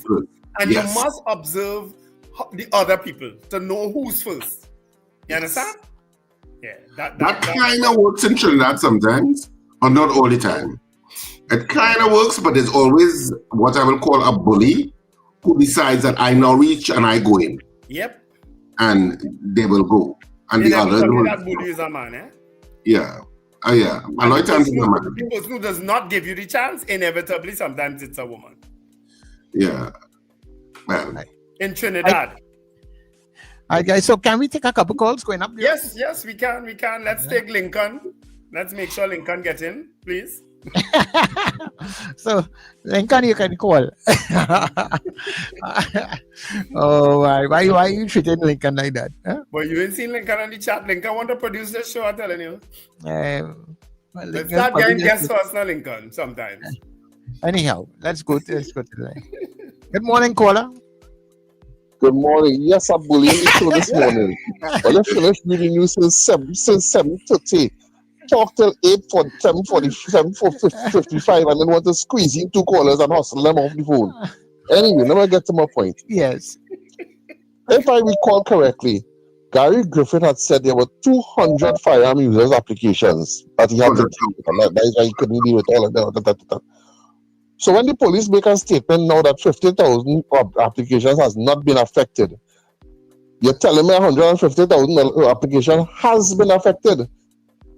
That's a lot. Right? So some questions need to be asked to this 50,000 that haven't been affected. You're BSing me with you're peeing in my face and telling me it's rain. How much you think Gary had said it was? I recall 200,000 fuel applications. Oh, you could call Gary to confirm. Well, maybe you don't have the whole 200 by him. The 200 application wouldn't be by him. It would be the FBL department where the records are. It wouldn't be at the commissioner's desk. Yeah, but I plenty application. So another thing too is that to show you how backward. Let me first congratulate Brent Batson. He is one of the more articulate police officers, along with Mr. Pitt. I want to congratulate him, and also he's the only police officer that I see wearing a body cam. Go to the head of the class, Mr. Batson. Right? Here in the United States, an accident like that would have never happened. And by now we do have some camera footage from on the bus. School bus have cameras, public transport have cameras, everything have cameras on it. So maybe we need to look at carrying the country to that direction where public transport has cameras that could verify if something like that happened. I know it's reactive. That's a good point you're raising there. We got to learn from our mistakes. Yeah, that's a good point you're raising there. Why don't we have dash cams on our PTSD buses? We have to learn from our mistakes. Another thing that I have been suggesting for years is that the priority bus route does not need traffic police. Right? In the United States, here you have something called a Easy Pass. All you need to do is put up Easy Pass cameras on the between all the turnoffs, and so you could get 10 tickets from Port of Spain to Arima if you pass in each Easy Pass without an Easy Pass thing.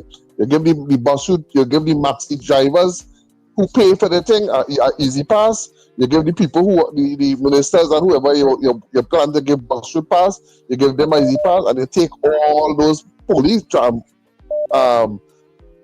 transit police off the bus route and maybe place them somewhere else that they could be a deterrent to crime. Technology, Alexander said it, technology is the way to solving crime, preventing crime, detecting crime, and all these things. Yeah, and I definitely agree with him when he said two things could be done at the same time. We could do serious crime as well as we could look at traffic offences and all the different offences that's happening at the same time. Yeah. Okay, Lincoln, thanks much. Yeah. We have another call. I just want to respond to Melchizedek. Melchizedek said, Wendell, I live on the main road. If I don't reverse park, it's trouble to come out. Well, I also have a place on the main road in St. James. And sometimes, and it's just after that, my place, there's a traffic light. Sometimes I'm coming out of that driveway and people will have that traffic light on red and will not stop to let you out, They will block the space, and they can't go nowhere. I just rock back because I don't quarrel, there's nothing to say. But you're so unreasonable that you can't go nowhere and you've seen somebody coming out of a driveway and not letting them out. Well, that's the attitude. I just laugh it off, yes. Kola, good morning. Good morning. First thing first, search as you have your opinion and they're supposed to leave you, let you have your opinion. Whether Richard or Ian needs to take it down a notch. Second, what you're saying there, Wendell, with the drivers and them does not allow you to come out, that is a true fact. Thirdly, southbound drivers, especially them who work in taxi, going down south, oh my lord, it's like they fly. You understand? But the whole thing with this whole thing with what's going on the road, people need to take it down a notch. I find it have real speed, but sometimes people not giving somebody a courtesy, all right, if you're on the highway, you want to come out. You have to watch and make sure the road clear enough for you or wherever the driver is before you swing out. Somebody will just swing just so like they nobody business. But gentlemen, great program as usual. All right, thanks, Suzanne. Thank you very much. The inexperience of drivers has a lot to do with it, but I think we just discourteous. We are road hogs in Trinidad and Tobago. Self-driving cars can't come fast enough for me. Oh gosh. I experienced a self-driving car in 2019, but I think the technology has advanced way beyond that. It has. I said that's why they can't come fast enough for me. That all the cars self-driving, so I could sit down and sleep. Good morning, Kola. Good morning, guys. Morning, Mr. Gomati. Morning. Did you all see that video with that police officer who pulled the gun on the female driver? We showed it. I can't wait to hear the commissioner. Well, and somehow I feel he wouldn't comment on it. That policeman needs to go back to the barracks for more training. The man so aggressive, so ignorant, and he couldn't even get the handcuff on the woman. My God, days will we have on the road for police officers? Really? Nah, man. Nah. And but it is under investigation. On the right, and I just get it every time I heading out. They will leave Wendy Fitzwilliam Boulevard, and they will drive on that right lane, especially women and the elderly drivers, and they will drive all the way to the Furrows light. If they go in Starlight, they want to turn off there. So you're saying is, Miss Henry, Mr. Martin, you're saying is woman and old man that give trouble? What you said, Wendell? You're saying is woman and old men that give trouble? Yes, I experience it when you watch. They're in the right lane, they pull in traffic on the D-term going all the way to the Barataria roundabout. A woman driver or an elderly driver. And if he have a passenger in the front seat, well, Lord Jesus, don't waste your time to blow your horn. They will ignore you. Right. Police, you see, we don't enforce our law. Yeah, thanks very much, Mr. Gomartin. That is probably why the police officer pulled aside the lady. Oh, God. She probably wasn't came out of Wendy Fitzwilliam. Oh, God. Well, you heard it from a woman's mouth. Eh? Yes. It's women drivers and old. Well, she said old drivers, but I think she mean old men. Eh? Oh, God. I think she mean old And men. that's how people, she's not wrong, and that's how people be in deep conversation with the passenger, and they don't give two hoots about who behind them or beside them. Is that that's what it's going. It's be like, you know, it's be. Yeah, people, let's go to the news and come back. Yeah. Oh, God.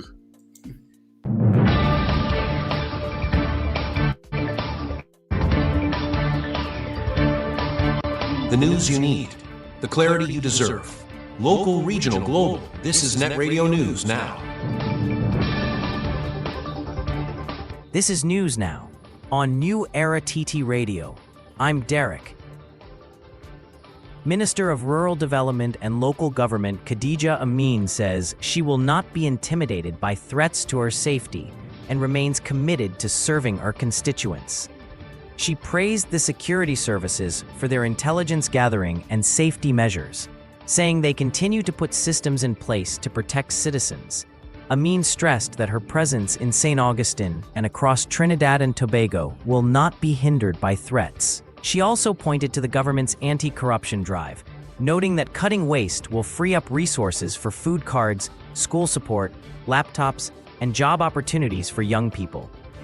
Amin admitted some may oppose the measures, but insisted many citizens welcome the stand. She reaffirmed her commitment, saying she will not be intimidated. Police Commissioner Alistair Gavaro is assuring the public that more than 55,000 firearm files remain safe and unaffected despite water damage at the Police Administration building in Port of Spain. A burst fire suppression line on Monday, triggered by electrical problems and alarms, flooded parts of the 6th floor, damaging HR and administrative records, as well as a handful of firearm files sent to Gavaro's office for review. The commissioner dismissed social media rumors, stressing that all official firearm records are securely stored at the Firearms Permit Unit in St. Clair. Gavaro admitted the 37-year-old headquarters has long been plagued by electrical and structural issues, saying even basic power use causes shutdowns. He said the TTPS is moving to digitize operations so services remain resilient, even as the outdated building hampers efficiency. It has been 4 months and a general election since families of the Paria diving tragedy were promised $1 million in compensation. The pledge was made in April by then Prime Minister and Energy Minister Stuart Young, just days before the election that saw him lose office. To date, survivor Christopher Boudrum and relatives of the 4 men who died say nothing has materialized. Boudrum called the promise a gimmick and said families still want accountability, not just money. Afisha Henry, sister of diver Yusuf Henry, added she is still holding out hope that the new Kamla Prasad Bisesar administration will follow through. The tragedy occurred in February 2022, when 5 men were sucked into a 36-inch pipeline at Paria Fuel's Pointe-à-Pierre facility. Boudrum was the lone survivor. Families and their attorney, Prakash Ramadar, say they also want liability admitted and justice pursued, but since the election, they have received no official word. 2 people are dead following a horrific crash along the Sir Solomon Hochoy Highway near Freeport on Tuesday morning. Around 8 o'clock, a PTSC deluxe passenger bus slammed into the back of a flatbed truck while heading south. The bus driver and a female passenger, a SWAT security officer, died at the scene. She was trapped under the bus, which came to rest off the shoulder of the highway. Because of the bus's position, the doors could not be opened. Passengers were eventually rescued using a ladder through a window. Several were injured and seen sitting on the roadside, calling for help. The truck driver escaped with only minor injuries. At least 8 ambulances and SWAT officers responded. despite the cancellation of the National Independence Day Parade. The Tunapuna Piarco Regional Corporation will proceed with its own celebrations at the Eddie Hart Savannah on August 31st at 7 p.m. Chairman Josiah Austin confirmed preparations were already underway before government's announcement, and the cultural show remains within legal limits. The lineup includes steel pan, gospel, soca, chutney, tassa, rhythm sections, and other performances. Government called off the national parade and fireworks on August 15, citing security concerns under the ongoing state of emergency. In international news, Israel is demanding the release of all 50 hostages held in Gaza before agreeing to any ceasefire, casting doubt on a new 60-day truce proposal backed by Hamas, Egypt, and Qatar. The deal would see Hamas release 10 living and 18 dead hostages in stages, while Israel freed more than 1,600 Palestinian prisoners and pulled troops back from parts of Gaza. But Israeli officials say their policy remains unchanged. All hostages must be released at once. Prime Minister Benjamin Netanyahu has not commented directly, but said Hamas is under immense pressure. His far-right coalition partners are pushing to continue the war until Hamas is fully defeated, while families of hostages are urging him to accept a deal now. Talks come as Israeli forces intensify strikes ahead of an expected push to occupy Gaza City. The Hamas-run health ministry says more than 62,000 people have been killed since the war began in 2023. And that's news at this time. That was news now. Stay informed with New Era TT Radio, Net Radio.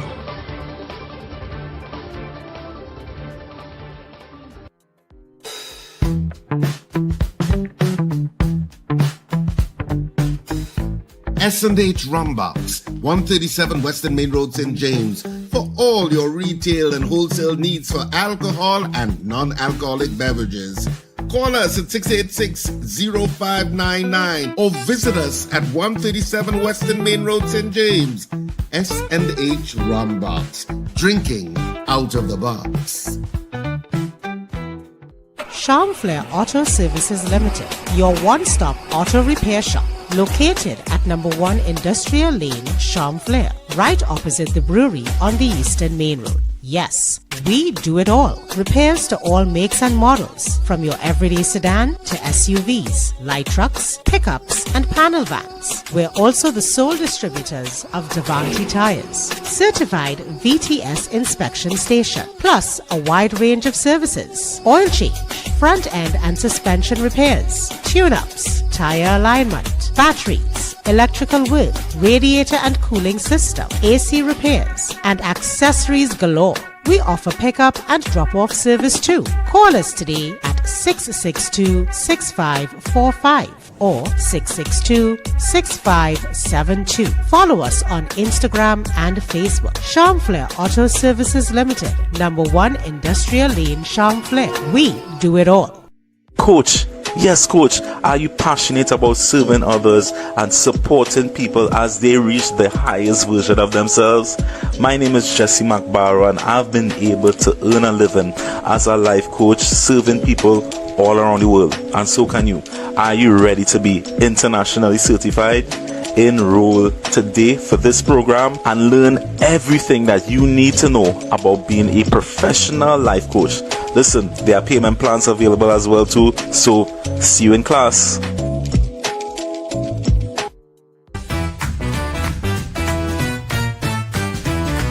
Advertise with us on New Era TT Radio, the fastest growing streaming platform for talk in Trinidad and Tobago. Audio and video ads welcome.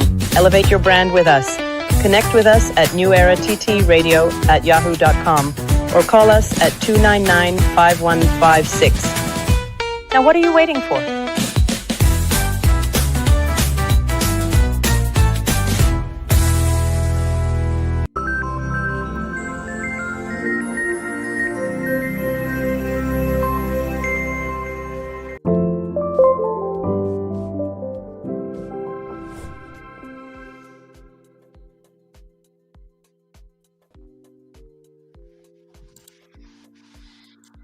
Of course, we're back.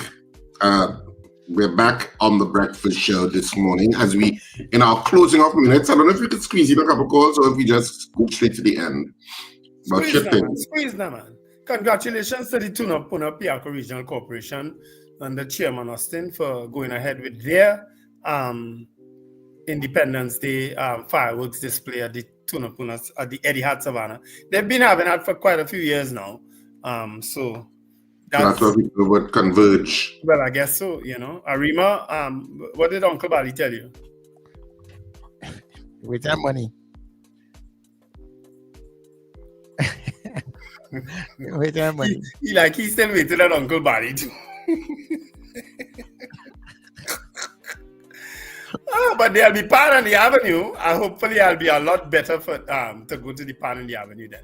I probably won't make that Pan and Powder Parade, which is also a very good parade that they have in this afternoon. But I want to stay away from anything dusty or anything so for the time being. I want to publicly thank WASA after my ranting and raving yesterday for getting some water into Arima yesterday at the Central Arima, the Arima City Center.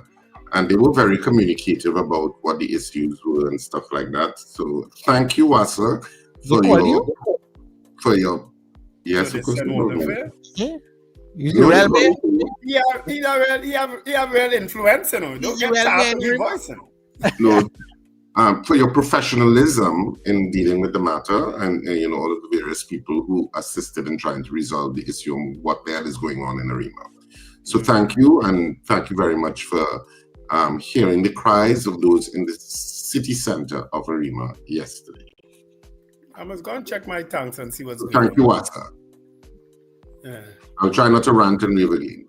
you know very well it's going to happen again, right? Because we in Arima, let's face it. I've been ranting and rave for a while, Wendell. I know, because it was kind of good for a good while under yeah. Well, so I mean, and I know they're supposed to be doing works on at least the various. I know Hollis is one that fuels Arima, so to speak, and also Guanapo. Mm-hmm. Yeah, I get from Guanapo. I know we only get Guanapo feed, but so I know there's some IDB money that is being spent there in terms of upgrading to whatever the issue is.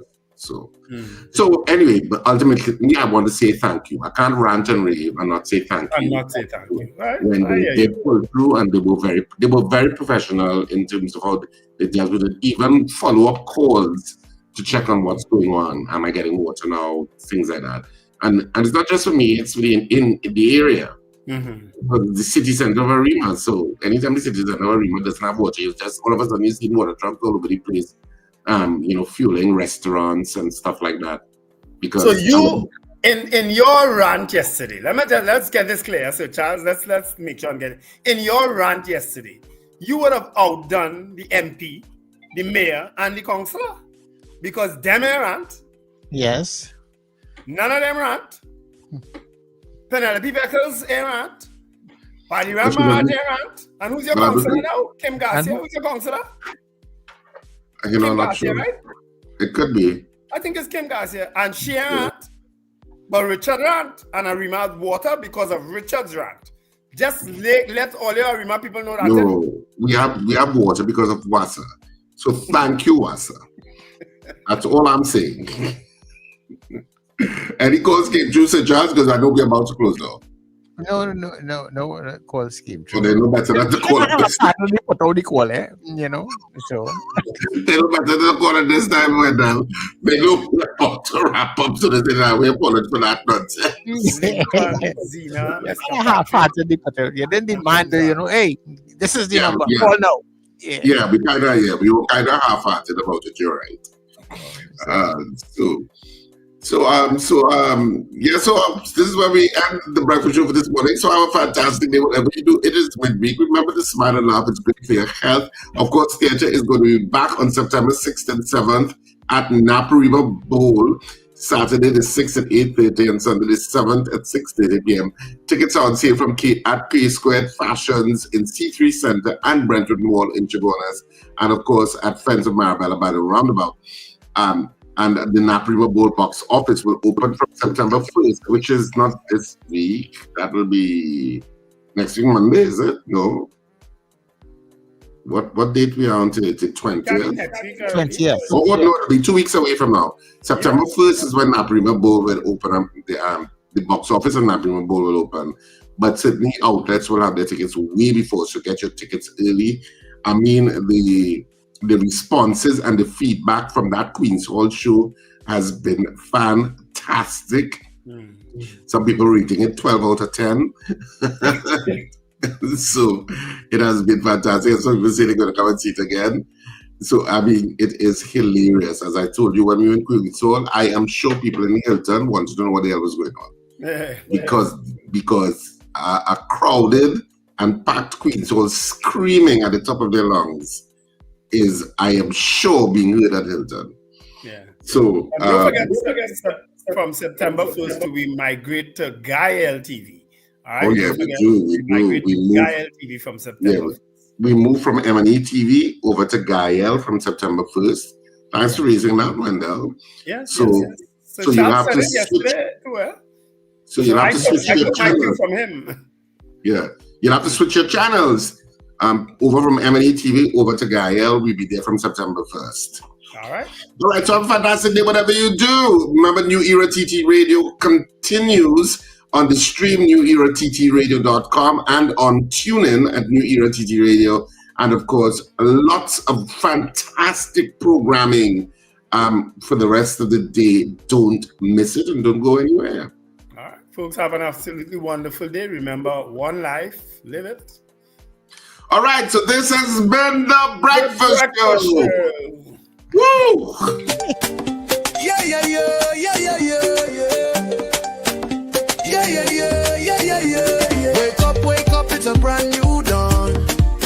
The Breakfast Show got the vibes turned on. From Morocco